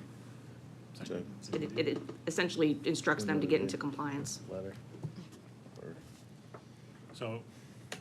So in the notice to settle, it would just be worded that way, and then with the civil penalty on top of it. Correct. I can do that. Is that good, Joe? Perfect. Okay. Is there a second? Second. All right, so we have a motion by Commissioner Bagley to assess a civil penalty of $100, worded appropriately by council to have them cease and desist until their class has been reauthorized, seconded by Commissioner Tucker. Any further discussion? Hearing none, is there? Mr. White, go ahead, sir. Mr. Chairman, just want to be one point of clarification, but in briefly reading through those facts, the course, I don't believe I've heard the verbiage about trying to get under 18 folks to take a course that smacks to me of something that's not a course that was approved or that needed to be approved. Two things, too. The course has to be approved and the instructor has to be approved. So I'm not sure of either in the facts that I read, if either the course or the instructor was approved. But the type of course, the presentation and the advertising of this, it sounds like they're trying to, again, maybe help younger folks to become involved with real estate and that sort of thing. And if that be the case, then you don't need I think it was stated, you don't have to have a certified course or instructor to teach a course that's not going to have CE credit. So you can teach all day long to anyone a course about real estate, but if you're advertising that it's going to provide CE, then of course the course and the instructor both have to be certified and approved by the commission. And from reading that, it just seems, and I've never heard of this before in terms of the way it's been put out, and somebody stated that this was just a little strange in the way that it was put forward. So just the way I wanted the commission to understand it is, though, a course that's not for CE is not a course that needs to be. You don't have to have an instructor that's approved. You don't have a course that's approved. So with that clarification, I wanted you to understand. That's good clarification. I think it fits with Commissioner Begley's motion. It's, I think that's an appropriate fine. My concern was the fact that it was not clear to the consumer that the course, after completing the course, it was unclear to the consumer whether or not they were getting licensing credits or any hours towards licensing. I know the respondent says something here for recommendation to licensure, but I guess it's ambiguous. It's not very clear. But yeah, could this individual teach anybody about real estate? Sure. So yeah, but I think I'll hush, but I like the motion, Joe. Thank you. And you may not know this, but if I was gonna, a class that, Your mic, please, sir.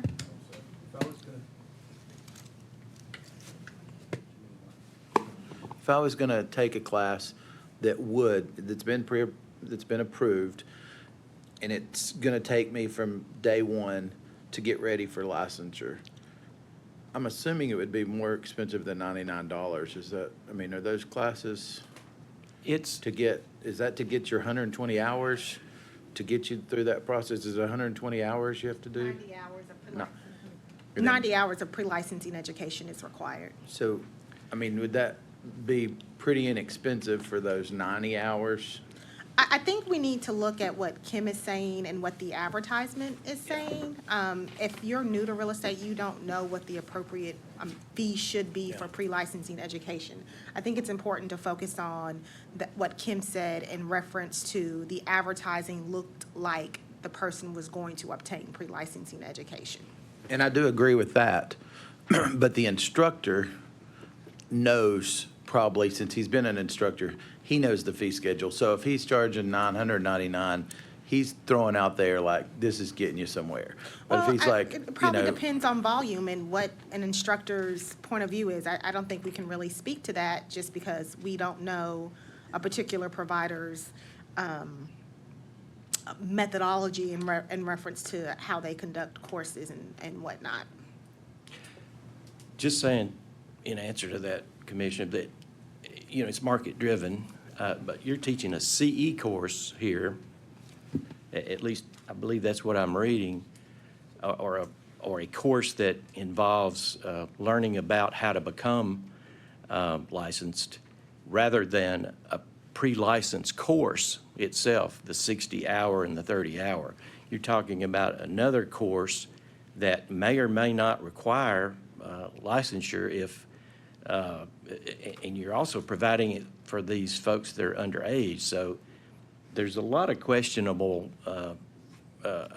attributes to this. And I just wanted the commission to be clear that, you know, a course for CE credit is one thing, but a course for training or teaching is another. So, yep. Thank you very much. All right, so if there's no further discussion. Commissioner Sorry. I like Joe's motion originally, but after listening to Ross, I'm now sitting here thinking, what did this person do wrong? I think Kim answered that already. He was advertising it one way and presenting it another. I don't know about that. Well, we have to take what Kim said. He was advertising as a pre-licensure course, but not as a CE course. A pre-licensure course is, to me, different. Listening to what Ross said, Pre-licensing courses still have to be registered with us. You can't take any pre-licensing education. You have to take very specific pre-licensing education, a 60-hour course, and then a 30-hour course for new affiliates. It has to be registered with our office. If it is not registered with our office, you can't offer that and then have someone become a Tennessee affiliate broker. Somebody could take any old pre-licensing course, but they need to make sure that the one they take applies towards their licensure ability to get it. And correct. And to the complainant would have us think that was not very clear. And furthermore, that what they paid for, they didn't get completed. but if you could take a course that's not a pre-licensing course, not approved by us, you could take the test, could you not, or no? No, sir. No, sir. You have to have pre-licensing education approved by the Tennessee Real Estate Commission that I would like to point out is also on our website under pre-licensing education, not only for affiliate brokers, but brokers as well. And it has to be approved by you all, the Tennessee Real Estate Commission. All pre-licensing education, in addition to continuing education. What if, in the years past, one of us has looked at advertisements and recused ourselves from voting and said, yeah, this looks unseemly. Would anybody be open to doing that today? If it would help? Or is that a waste of time? I mean, I think that, like, Steve, it is ambiguous, so this is not a death penalty type situation. This is just like, hey, we see you, Correct. we're watching, That's why I like clear it it was up. $100. And if it's anything that's, if you are insinuating it's CE or TREC approved, then, you know, we know you're there, we're watching or whatever. It's not like, you know, so, I mean, I think that, I Well, personally, And I like, well, I'll make one more comment, and then if somebody wants to call the question, we can do that. I think he was very creative in the wording, and it seems like it was deliberately evasive to avoid crossing lines where it would trigger a more severe penalty from us, recommend you for licensure, all that kind of stuff that he is not at present authorized to do because he doesn't have an authorized class and he's not an authorized instructor. And that's just the base fact of it.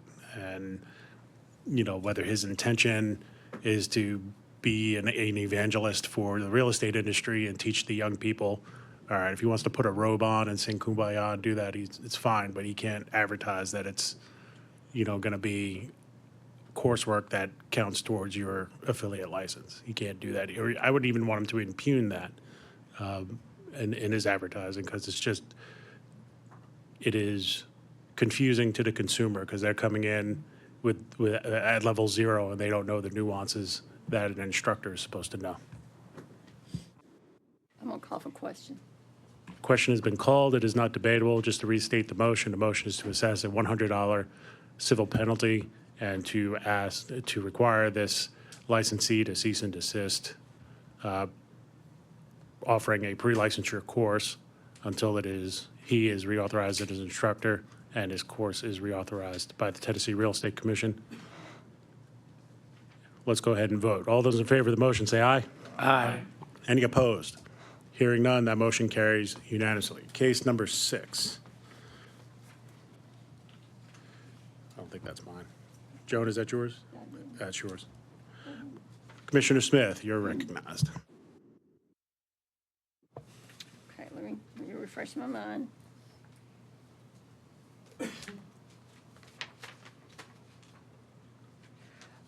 I just want to be clear that the penalty for the $1,000 was for failure to respond. Is that correct?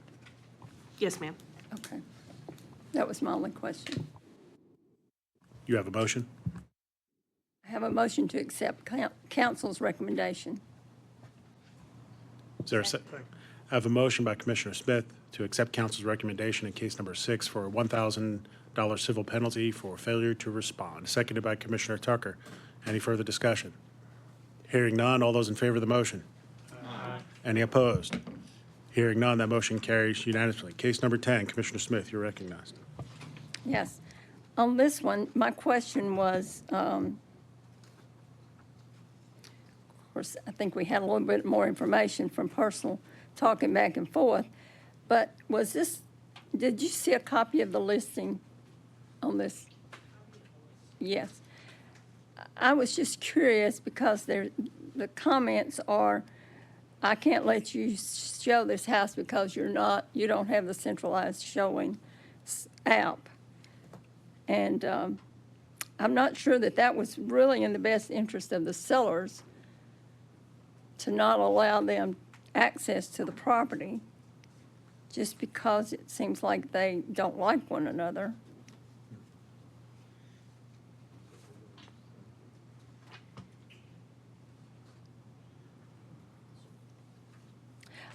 I just felt like they didn't use good representation for their seller. The app only became an issue because the listing agent was not able to Give a one-day code? give a one-day code because the app was malfunctioning somehow. Otherwise, I don't think it would have gone downhill so quickly. But to answer your first question, the listing was not included, no ma'am, just some of the text messages that were back and forth. I have a central lock app on my phone, but I also know that someone from my office could give that one-day code if my app was not working. So I just didn't feel like they were representing their seller very well. Did you pull this one also? I did not. Also, this one also related to 2 others, if I'm not mistaken. Yes, ma'am, 10, 11, and 12 are all cross complaints. And it was the respondent an agent? Yes, ma'am. Okay. And I noticed that You also asked to pull number, or someone did, ask to pull number 12, and that was the, where I recommended a letter of warning. Yes, Yes, ma'am. yes. I'm gonna recommend a letter of warning for skill and care representing our sellers On number 10? on number 10. Yes, on number 10. So I have a motion by Commissioner Smith to send this licensee, this respondent, a letter of warning to exercise reasonable skill and care as it relates to representing their client. Seconded by Mr. Moffett, I thought I heard. Yes, you did. Seconded by Mr. Moffett. Any further discussion on the motion? Hearing none, let's vote. All those in favor of the motion, say aye. Aye. Any opposed? Hearing none, that motion carries unanimously. Now we're on to the aforementioned case number 12. Joan, that's you again. Well, that was the letter of warning for the broker, if I'm not mistaken. Is that correct? It was for the affiliate broker that asked for the one-day code, or told them that they should provide a combo box. Yes, ma'am. So do you want to move to accept, or I'm gonna move to accept council's recommendation. have a motion to accept council's recommendation? Is there a second? Second. I have a motion by Commissioner Smith to accept council's recommendation on case number 12 for a letter of warning. Seconded by Commissioner Moffett. Any further discussion? Hearing none, let's vote. All those in favor of the motion say aye. Aye. Any opposed? Hearing none, that motion carries unanimously. Case number 14, Ms. Smith. Okay, on that one, it seems like the respondent, who was the listing agent, was trying to take on the role of the appraiser. Your mic, please, Commissioner Smith. It looks like the respondent, who was the listing agent, was taking on the role of the home inspector, appraiser. And, you know, we have a form, it's called a disclaimer form. It's about 3 or 4 pages. It says, I'm not. So I think we need a letter of warning there to remind us to stay in our lane, that we are allowed to give information, but we're not allowed to become the appraiser. So would Did that you be read that the same way I did?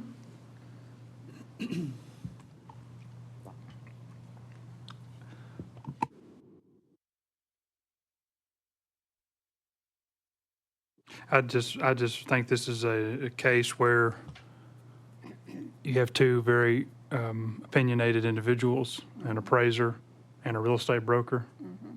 Aren't we all?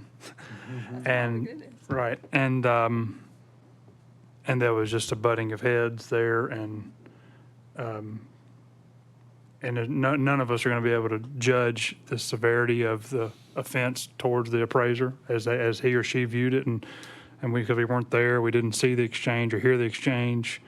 We don't know. I mean, the respondent, I think, denied, it says the respondent denies suggesting that the bank refused to use, that it would have to be a really, really spaced out broker to suggest that to a lender. So I believe them when they say that. A letter of warning is fine. I would support that, just to not discourage brokers being proactive with advocating for their client's property, but also to do so in a polite but firm way, a thoughtful manner, a respectful manner, and always remembering there's 2 types of people: reasonable and unreasonable. Be reasonable. Let them do their job, and I just think, I would almost vote to just dismiss, but letter of warning is not discouraged either. So the letter of warning has to attach to some kind of rule or statute. So is there it would that fall under skill and care, duty to all parties? Counsel, do you have a suggestion? I was in the process of looking at the statute too. We're trying to locate one that would suffice for this. Okay.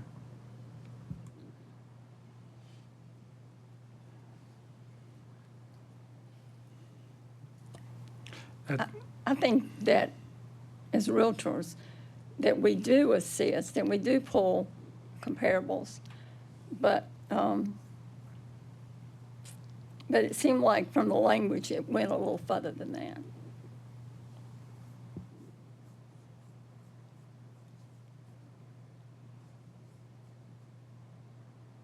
I mean, the complainant seems really quick to accuse the broker of colluding and the loan officer. I mean, so that's just like, that seems a little defensive to me.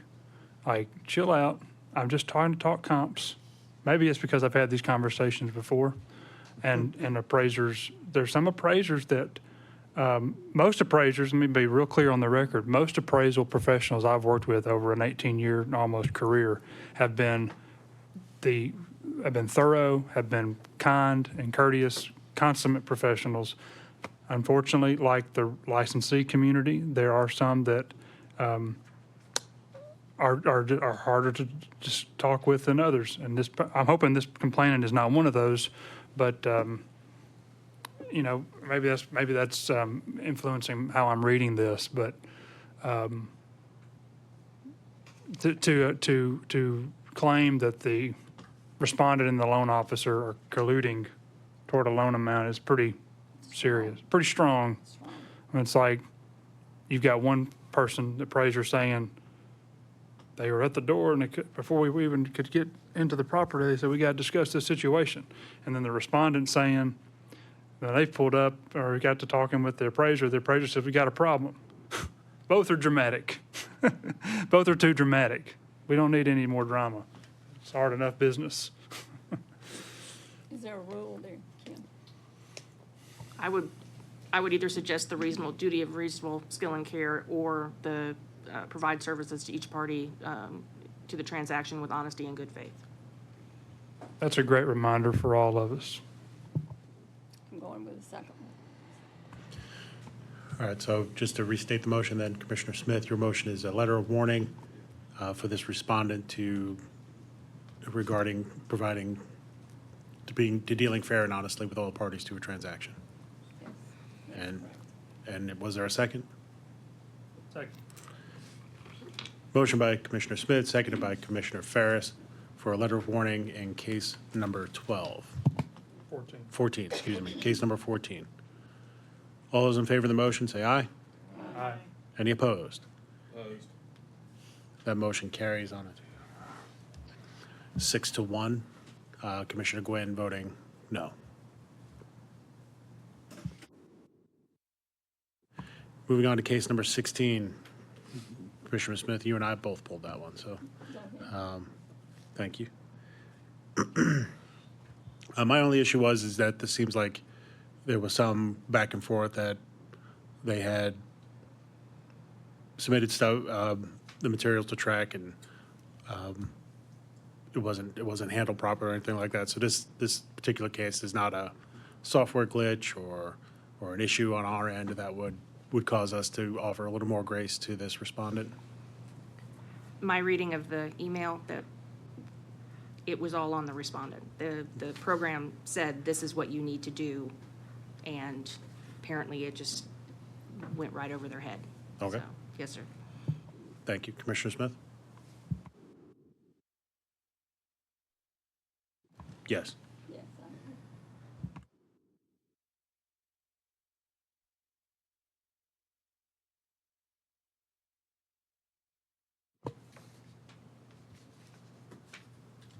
Their license is expired as of this day. Council contacted the principal broker who provided response that they're still an expired license, and I'm assuming that still is expired.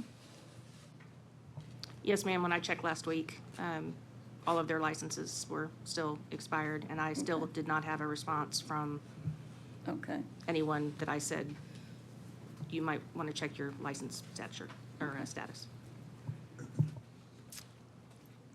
I'll make a motion to accept council's recommendation. I have a motion for case number 16 to accept council's recommendation to assess a civil penalty of $1,000 for unlicensed activity, seconded by Commissioner Moffett. All those in favor of any further discussion? Hearing none. All those in favor of the motion say aye. Aye. Any opposed? Hearing none, that motion carries unanimously. Case number 17, John, that's you. It follows along with number 16, so I'm make a motion to accept council's recommendation. I have a motion by Commissioner Smith to accept council's recommendation for case number 17, seconded by Commissioner Moffett. Any further discussion? Hearing none. All those in favor of the motion, say aye. Aye. Any opposed? Hearing none, that motion carries unanimously. Case number 18, Commissioner Smith. Again, follows along with 16 and 17, so I make a motion to accept council's recommendation. I have a motion by Commissioner Smith to accept council's recommendation in case number 18. Along with opening a complaint against the principal broker. She has, in her recommendation, did you read that? I did. Okay. Motion by Commissioner Smith to accept council's recommendation for a civil penalty of $1,000 for unlicensed activity and to open an administrative complaint against the principal broker also for unlicensed activity. That is seconded by Commissioner Moffett. Any further discussion? Hearing none. All those in favor of the motion say aye. Aye. Any opposed? Hearing none. That motion carries unanimously. Case number 21, Ms. Smith, we both pulled that one. Go ahead. I don't have a note on that one yet, so go ahead on that.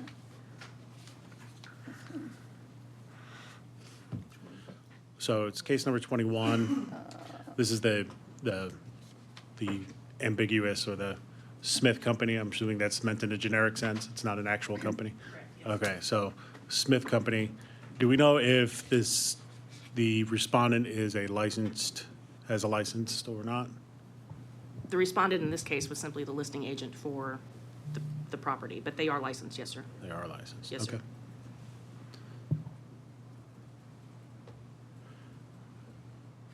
And the actual firm, not the Smith Company, but the actual firm is also a licensed firm? That thought did not occur to me until this morning, and I haven't had a chance to check. So if I may suggest that we dismiss the complaint against this respondent, and we can look into whether or not the Smith Company needs to be, A, if they are licensed, and B, if they need to respond to the complaint about you still have my money. Okay, so council's recommendation is to dismiss case number 21 and open another complaint against the firm, and to be represented at a future meeting. Okay. So what's your question, Ms. Smith? I actually didn't pull that one. Okay. So the chair will entertain a motion to dismiss and administratively open a complaint against the firm to be represented at a later day. So you're gonna make the motion? Yeah, so, And then I'll second.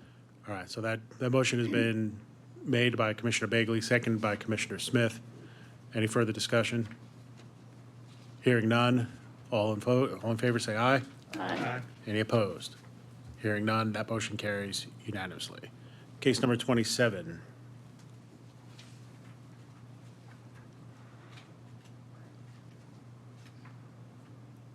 I didn't pull that.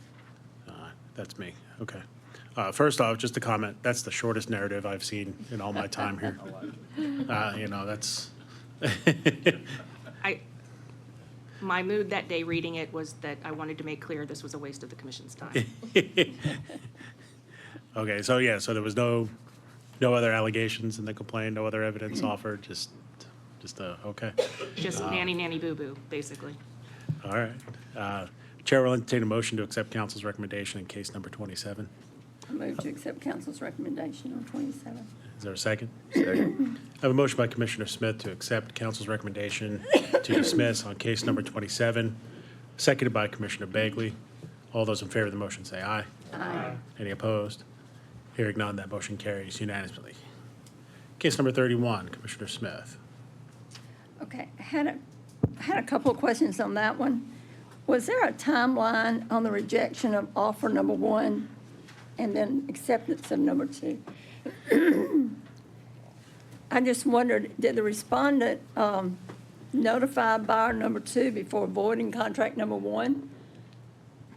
I had a question about that as well. Did they even void it? Was there even a signed doesn't appear that there was. Rejection. Doesn't appear that there was for buyer one because they were so quickly re-engaged.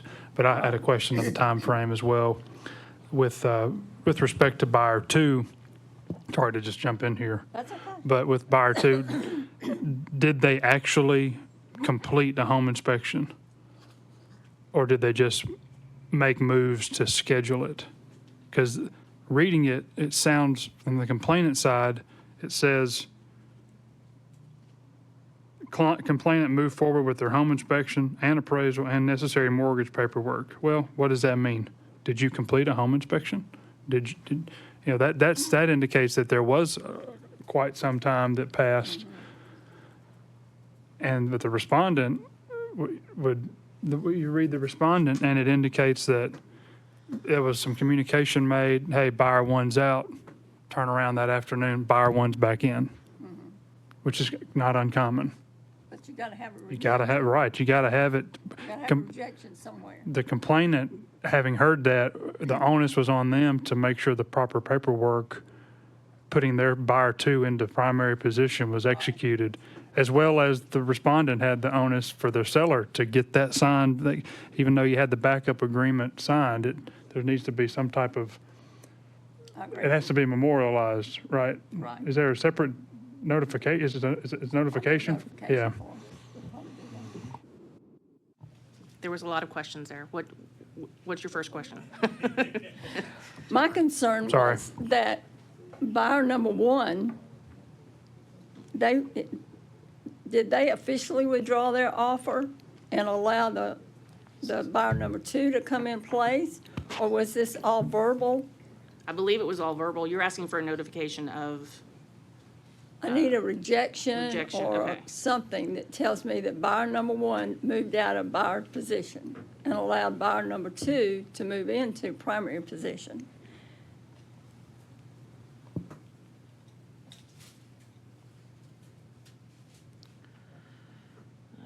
backup contingency, purchase and sale, that was.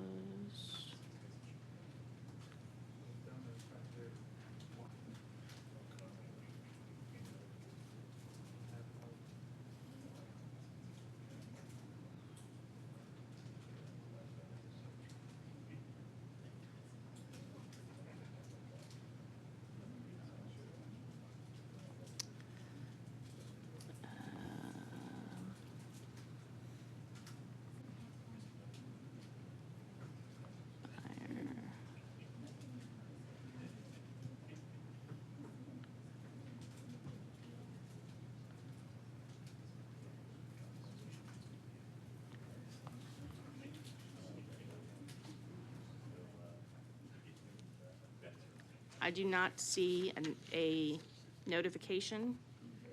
I do not. It's text messages and text messages regarding phone conversations that buyer one is not going to be able to move forward and then decided that they would move forward. Yeah.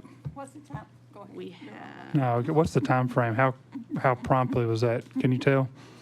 within 3 days.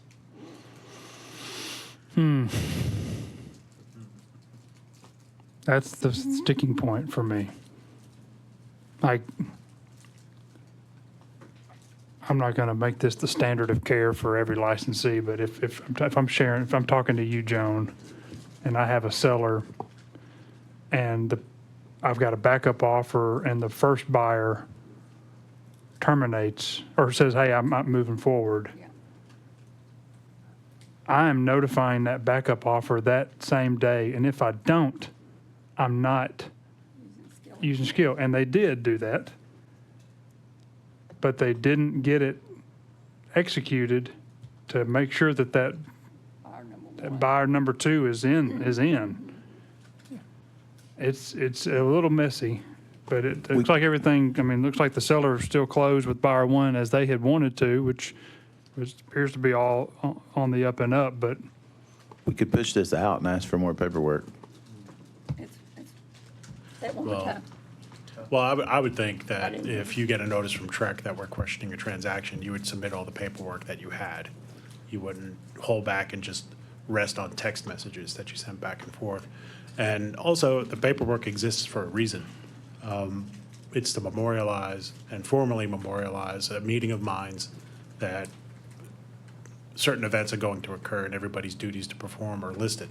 So I know we're in the 2024, and everybody likes to communicate quickly by text messages. But when you're talking about a real estate transaction, it has to be documented. It can't be text messages.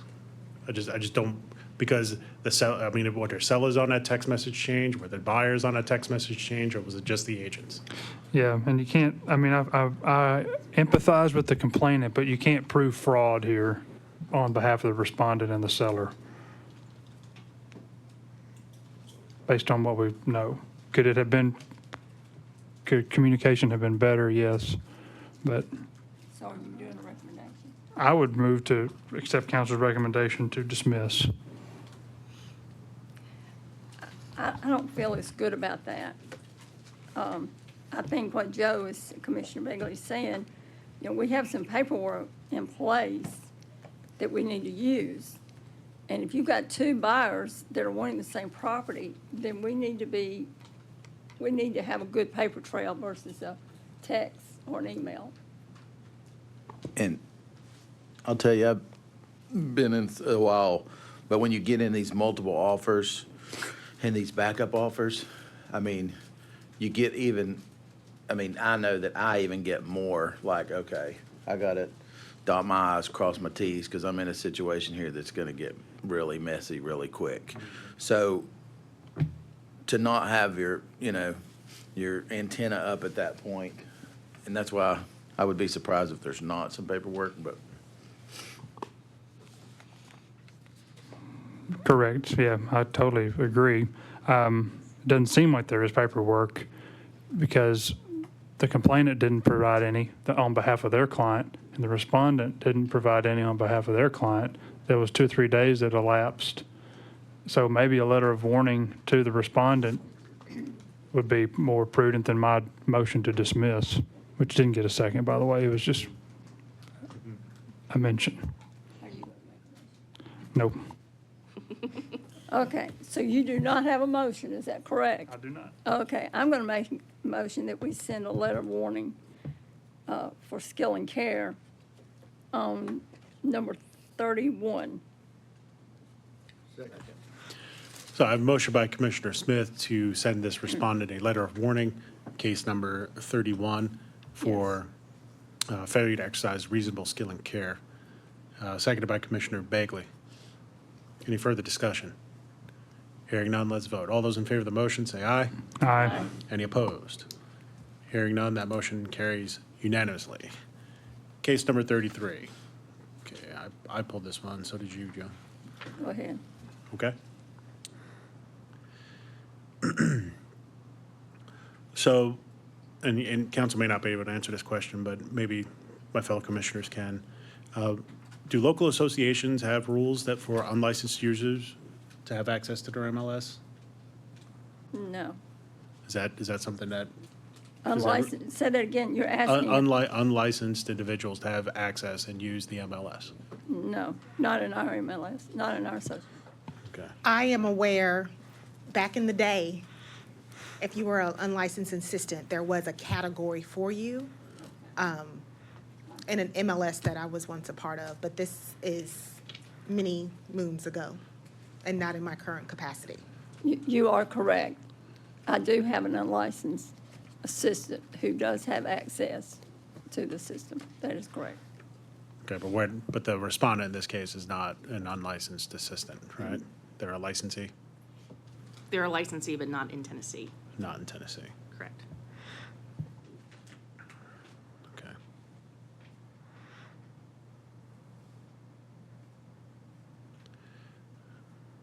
Okay.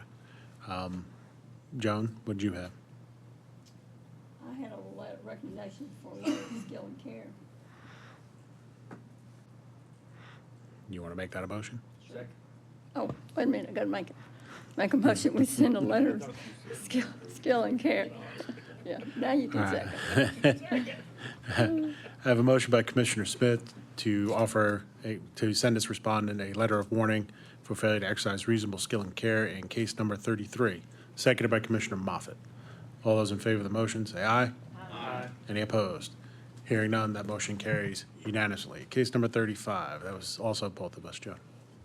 Did you pull it?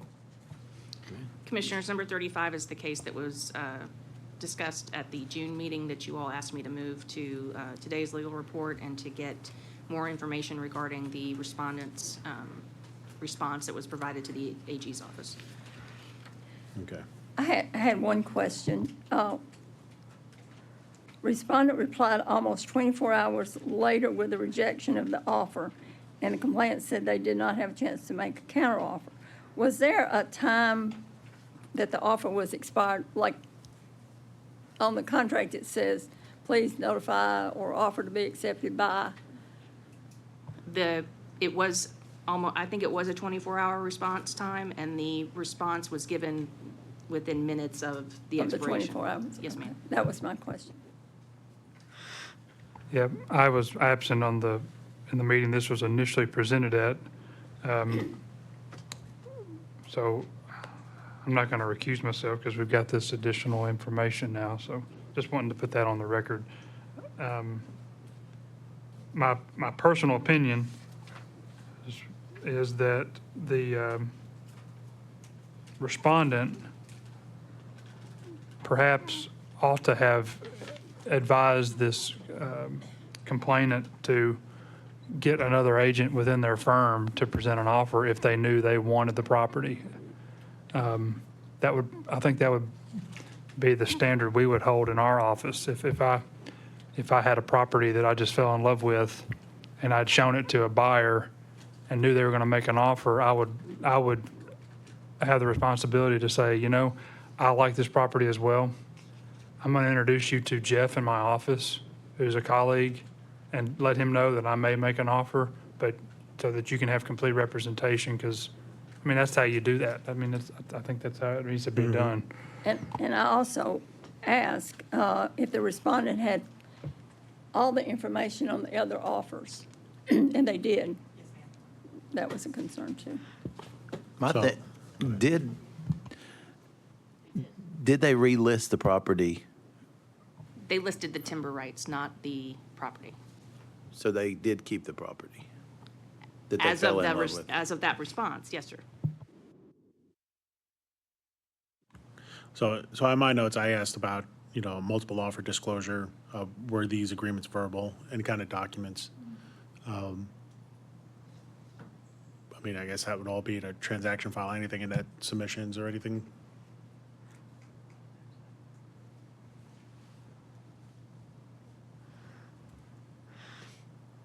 I guess a personal interest disclosure should probably be in there too, I guess. Yeah, I mean, does anybody think this needs to be a civil penalty issued? I mean, it might fall under reasonable skill and care. Or honestly and fairly with all parties. Those are the two that would seem to fit. On your comment, DJ, they had another agent. They only met them there because their agent wasn't That's there. true, yeah, I reread that just a moment ago. But still, even more maybe meaning, not even more, but additional background that's pertinent to how they said, hey, look, I'm glad to meet them out there, but the conversation could have happened, and maybe it did happen. It doesn't sound like it did. That the respondent said, okay, I'll show your client while you're out of town. By the way, find somebody in your office to write their offer, because we've got one in hand, and I'm thinking about making one myself. The respondent did not provide any of the transaction documents in their response. They just provided a statement, some of which I've quoted for you in the narrative.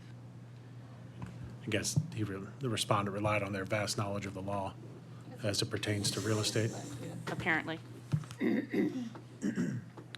And the seller might have some response here too. They can accept anybody's offer they wish to, Without multiple offer. without multiple offer, without countering. Right. They can say, I'll use Jeff's name again. Jeff did he worked 3 weeks out there clearing my property, and he was a good broker, and he said he just liked it, and I want to sell it to him. No questions. That's okay. And that's okay for the respondent to buy it. As we have an opportunity in our business to get good opportunities to buy good property. Gotta have the paperwork on it. You gotta have the paperwork and the disclosure, and that's why we're here, to protect the consumer. And I'm concerned that the consumer here, the complainant, the complainant is the potential buyer. I'm concerned that they didn't have a fair shot at this, knowing what we know. So it sounds like we got the nuggets of a motion. Does any commissioner want to take a stab at it?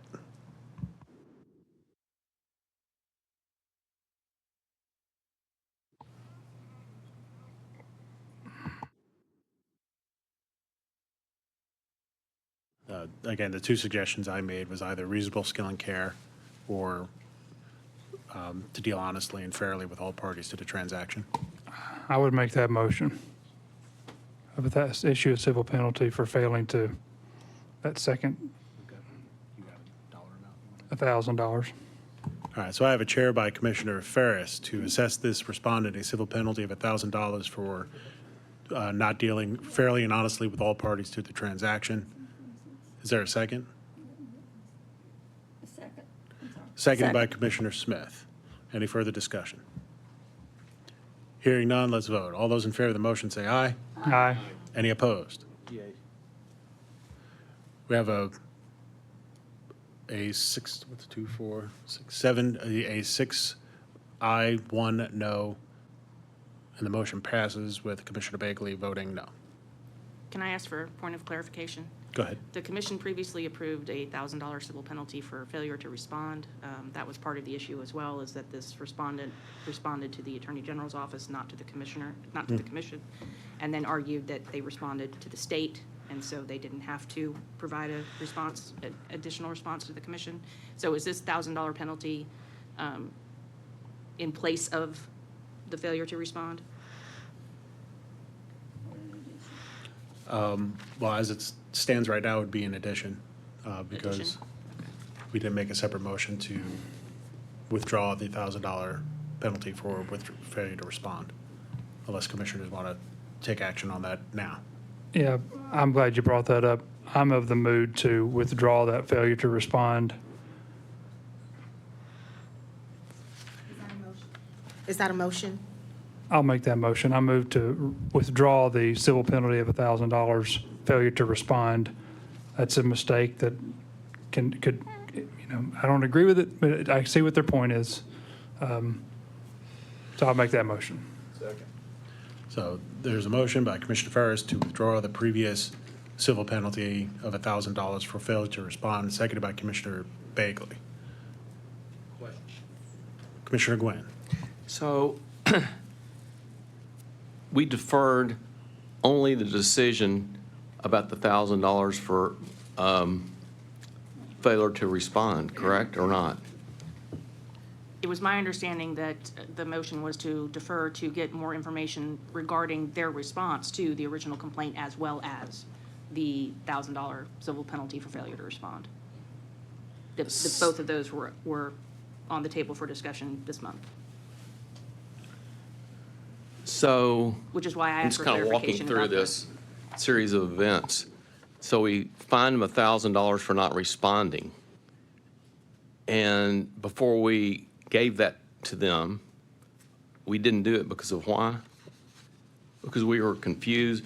They were confused about saying that they responded to the wrong department. You all approved a $1,000 civil Right. penalty. They received the consent order.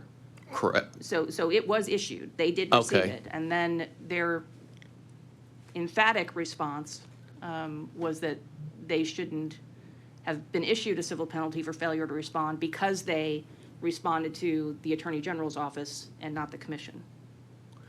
So And now so- their response has gotten them a $1,000 fine for something else, really. $1,000 civil penalty for their original actions in the Correct. original complaint. Yes, sir. They provided this response to the Attorney General's office or Consumer Affairs where, Consumers Affair, the Office of Consumer Affairs within the Attorney General. and if we'd have had that information So, on hand, I would have the same feeling if I'd had it. correct. I mean, not like so I- it's kind of interesting that they responded after the fact. If they had just said, fine, we'll pay $1,000, and we would have not gotten any of this other information, correct? We wouldn't have, but Consumer Affairs had it. They did? Well, Okay. and I'm a little worried, again, because in the notices that, we talked about this last month, in the notices that go out about when somebody's notified of a complaint, in that notice is their requirement to respond to TREC within 10 days. It doesn't say, well, if you responded to some other department, that counts towards the responding towards TREC. You have to respond to TREC. And I don't know if saying, well, I responded to the Attorney General's office should count. I mean, we have a lot of complaints a lot of respondents that meet that 10-day deadline, and they never say anything about, well, I've responded to some other department within the state, so I shouldn't have to respond to TREC. Well, I get what you're saying, but, and it sounds like once this individual, he or she, received the consent order, they did respond to TREC. And then they did respond to TREC. This complaint was not issued to us from a complainant, and at which time that would have been notified, as the respondent would have been notified too upon the TREC's receiving it. This was referred from the Attorney General's office. So the complainant complained to the Attorney General's Office of Consumer Affairs about the respondent. The respondent got notification, I'm assuming, from that office, made their response to that office, right? Well, and I then- see your point. Yes, And sir. then the Consumer Affairs referred it, hey, oh, this is a real estate matter, referred it to us. And then it took its usual course in that we sent them a notice of a complaint, and then we sent them a follow-up notice that said, you have not responded to us. And then we sent the consent agenda. And then The consent order. I presented it in the legal report, and you all recommended the civil penalty, and it wasn't until they got the consent order recommending the civil penalty that now they wanted to address the commission. I think it's gracious if we don't stick with that $1,000 failure to respond, having heard that timeline. And I'm the front of the line that needs mercy and grace when it comes to stuff. Well, But they should have known to respond. I think we have an open motion to withdraw. Are you, There is a motion, we're in the discussion phase, yes. okay. Was there a second on that? There was a Yes, second. Commissioner Begley. Commissioner Bagley. I want to point out that the statute's very clear. The rules are very clear. You have 10 days to respond to TREC when you receive that notice. There's no language in there that says, unless you've responded to some other department in the state.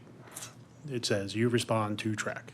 So if we, go with the mercy and the grace, then, again, I just, not that anybody would avail themselves of that, but we set a precedent where you can, and if you've got some, if you've gotten complaints to multiple departments at the state, all of a sudden you don't have to respond to TREC.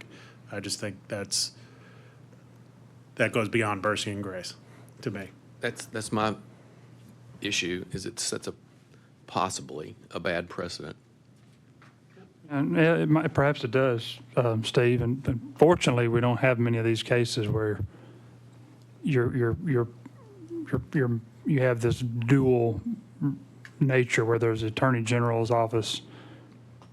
When you see that, I'm sorry, you're gonna respond to that if you get from the Tennessee Attorney General. I could see them, I could see how they think, hey, Attorney General's office got this, I'm gonna respond to them, they've got my response.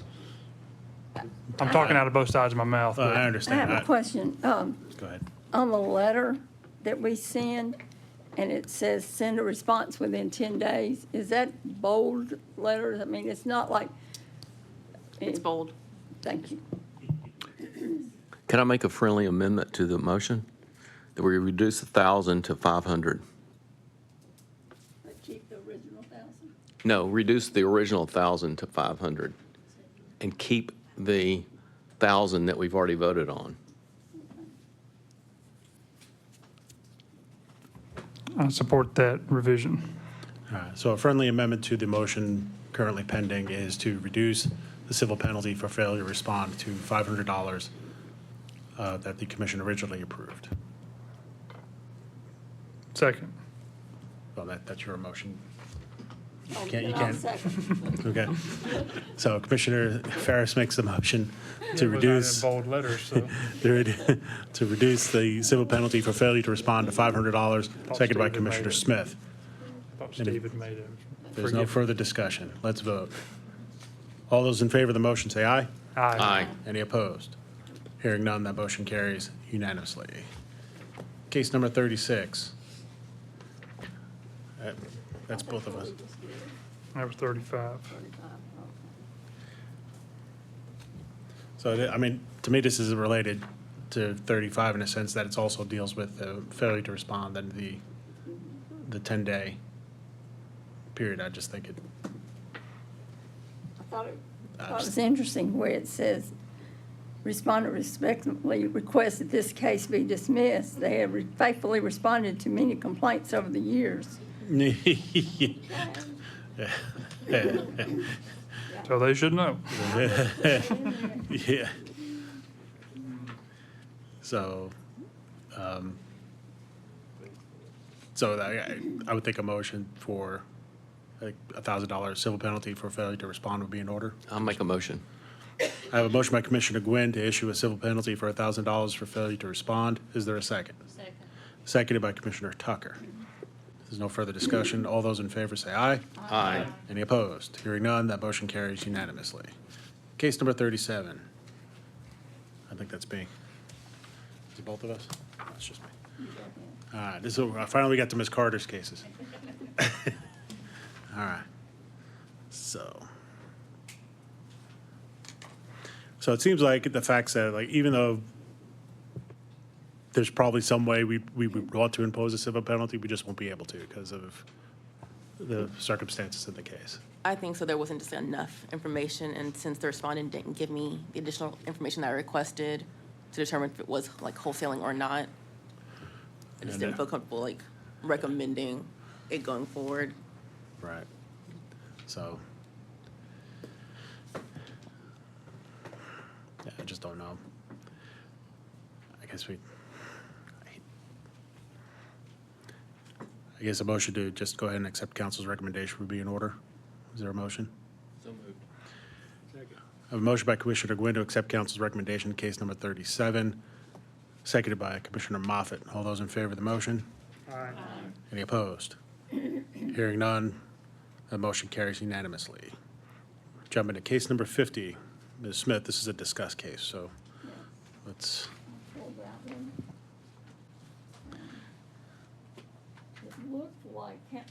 It looked like council was recommending if a violation occurred or not, that the affiliate's in violation.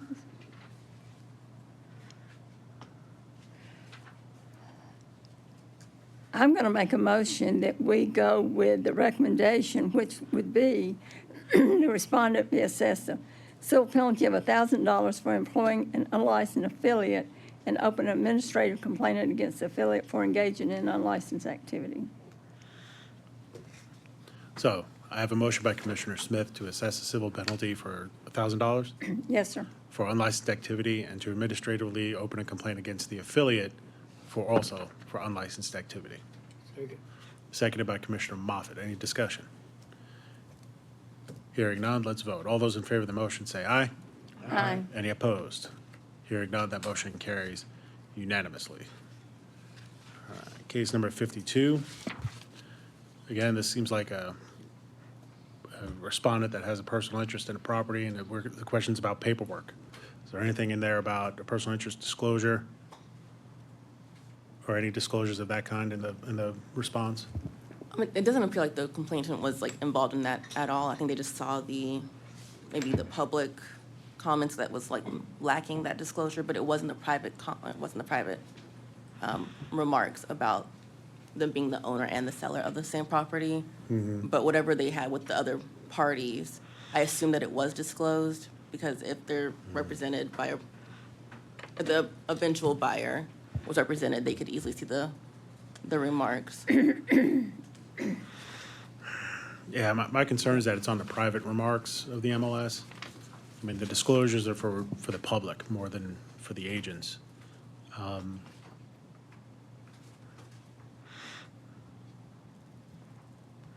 mean, I would think some kind of assessment under reasonable skill and care would be in order. That's just my opinion. Commissioners? I welcome your thoughts or a motion. This is for 52. Yes. I move to dismiss. So, I have a motion dismissed by Commissioner Ferris, seconded by Commissioner Gwynn. Any further discussion? Hearing none, let's vote. All those in favor of the motion say aye. Aye. Any opposed? Hearing none, that motion carries unanimously. Case number 57. I did that one. Go ahead, Did you do Commissioner that one Smith. also? I did, but you can go ahead. Okay, I wanted to know, who gave the buyers permission to remain in the property? I believe it was the respondent who gave that permission the second day. And they had to go to their listing, so they left them and they asked them to kind of close up. But it was their house, like they were like in the final walkthrough stage and everything like that. It was. But they were but left in the house were- they were buying that was not their house yet, It wasn't yet, unaccompanied by their agent. correct. But then the seller comes and finds them there Yes, and wants to know why they're there. yes. I believe a letter of warning for skill and care is in order. Is that a motion? Yes, sir. I have a motion from Commissioner Smith that a letter of warning be issued to this respondent for failure to exercise reasonable skill and care, seconded by Commissioner Tucker. Is there any further discussion? Hearing none, all those in favor of the motion say aye. Aye. Any opposed? Hearing none, that motion passes unanimously. All right, case number 62 and 72 are discusses. Case number 62. You said 72? Case number 62. 62, okay, Yeah. thank you. I think there's some corresponding text messages with case 62. Oh, is that, That's what they're that's for. what that That was? was Yes. for, yes. Okay. I just added it because I felt like it was, Okay, I it'd didn't be know where. easier to address yeah. if we could all read it together instead of typing it all out. I But just didn't know where it went. But essentially for that one, the reason I wanted to discuss it is because the complainant was essentially saying that the respondent was harassing them.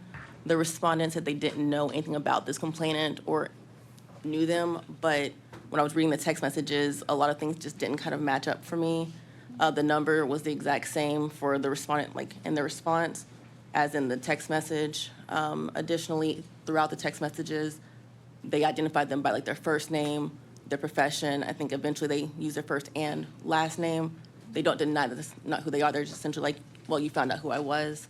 That was a problem, but within the text messages, they claim to have a lot of things that they don't, like a law license, owning different businesses, being a paralegal.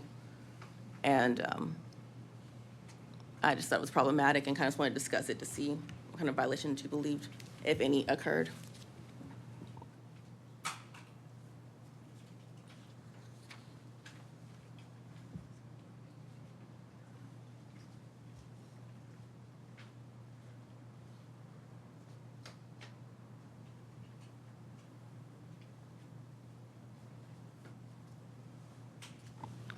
So the respondent answers the correspondence to you and says, I don't know who the complainant is or any of the individuals mentioned in the complaint. And yet you've got these text messages provided by the complainant, Yes, and the number on the text message thread is that of the respondents. it was the same one that they listed in their response, and then they addressed them by first name initially, then later first and last name, and then by the profession. So in Yeah. this situation, they're like Weird. a principal broker, they're like, I'm just a principal broker. It was kind of like it's too many coincidences. I'm sure someone could. So so the respondent stating that they don't know the complainant appears to be a lie. Or any of the individuals mentioned in the complaint, okay.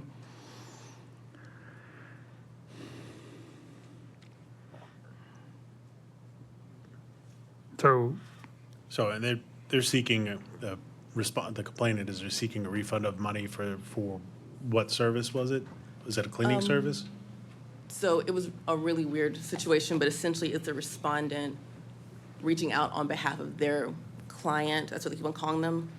The client hired the complainant to do cleaning services for a property that the client owned. And they said that essentially they didn't do a good enough job and they wanted a refund. So essentially the respondent was reaching out to the complainant to get a refund on the money on behalf of a third person. So this smells to me like a contract dispute more than anything else. That seems like a personal issue, and I think there's some issues with maybe honesty. The main thing that I was concerned about was potentially an unauthorized practice of law, since they did say come to my law firm. I'm an attorney. I represent this person. I see. I'm general Okay. counsel, and that's what essentially I was going after. I didn't know if we could also I see. discuss a dishonesty thing, since there's no kind of conviction or anything like that. But the main concern for me was the contents of the text messages. So this 6213-312B19 is the Unauthorized practice of law. unauthorized practice of law. Okay. They also mentioned, I think, being a paralegal, having rental property, multiple businesses, but among them was a rental property. I looked up there and the individual's name. They're not a paralegal. They're not attorney. The law firm doesn't exist. So, or maybe it did exist, it just closed down. It was just a lot of just problems throughout. And then also, if they're going to be a principal broker, their level of honesty was also a concern. If they're dealing with clients in the public regularly, if they're doing this in the private time, I don't know, it just seems. Right. Is this something that we can assess a civil penalty for? For their dishonesty or for the unauthorized practice? Unauthorized practice. So they do have an They- active. We do have a statute, it's the 6213. Right. 312B19 for that one, and then I think there is one, I can look it up really quickly for the dishonesty. I'm not sure if it requires Okay. the conviction along with it. So this is so the respondent is a principal broker that is claiming to also be an attorney and work at a law firm and a paralegal and all that kind of stuff. Okay. Multiple jobs. So commissioners want to take a stab at a motion? Anybody?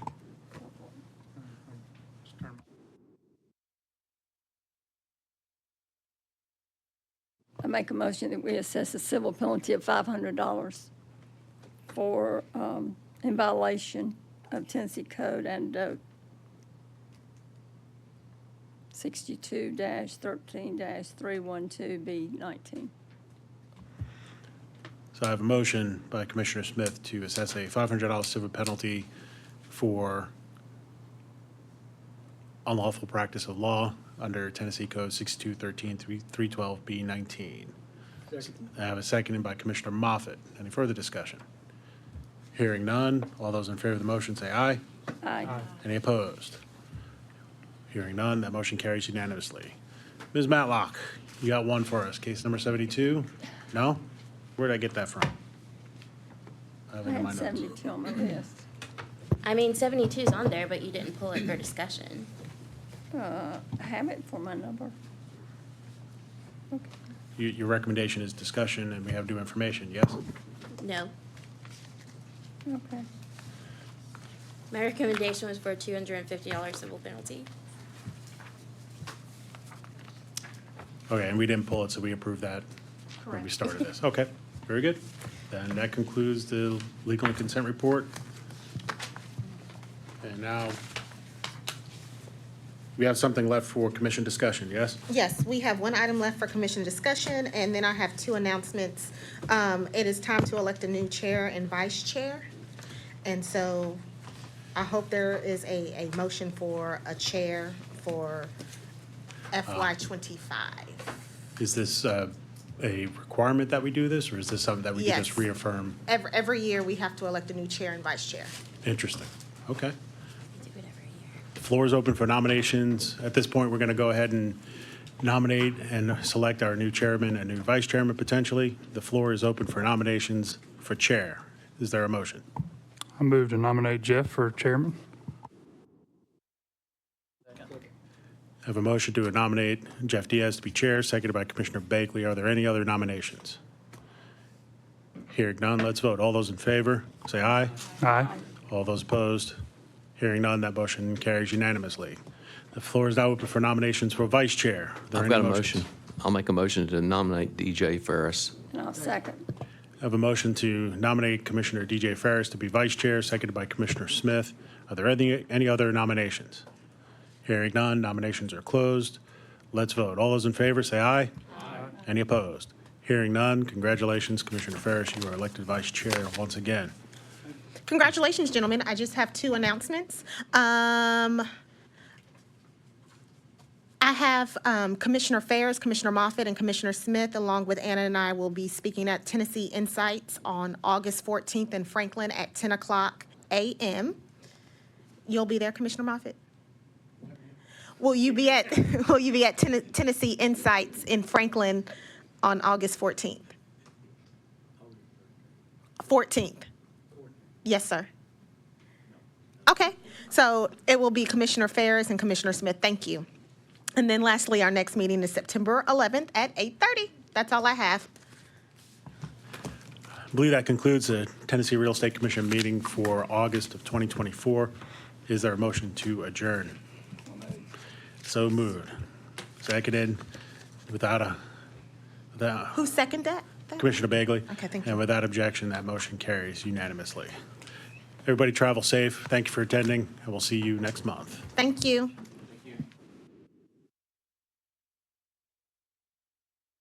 We're going to try proxies. We may have to call Edison for proxies. But Commissioner Tucker, you're taken care of. And Commissioner Ferris, you're good to go as well. You're good to go? Yeah. Okay.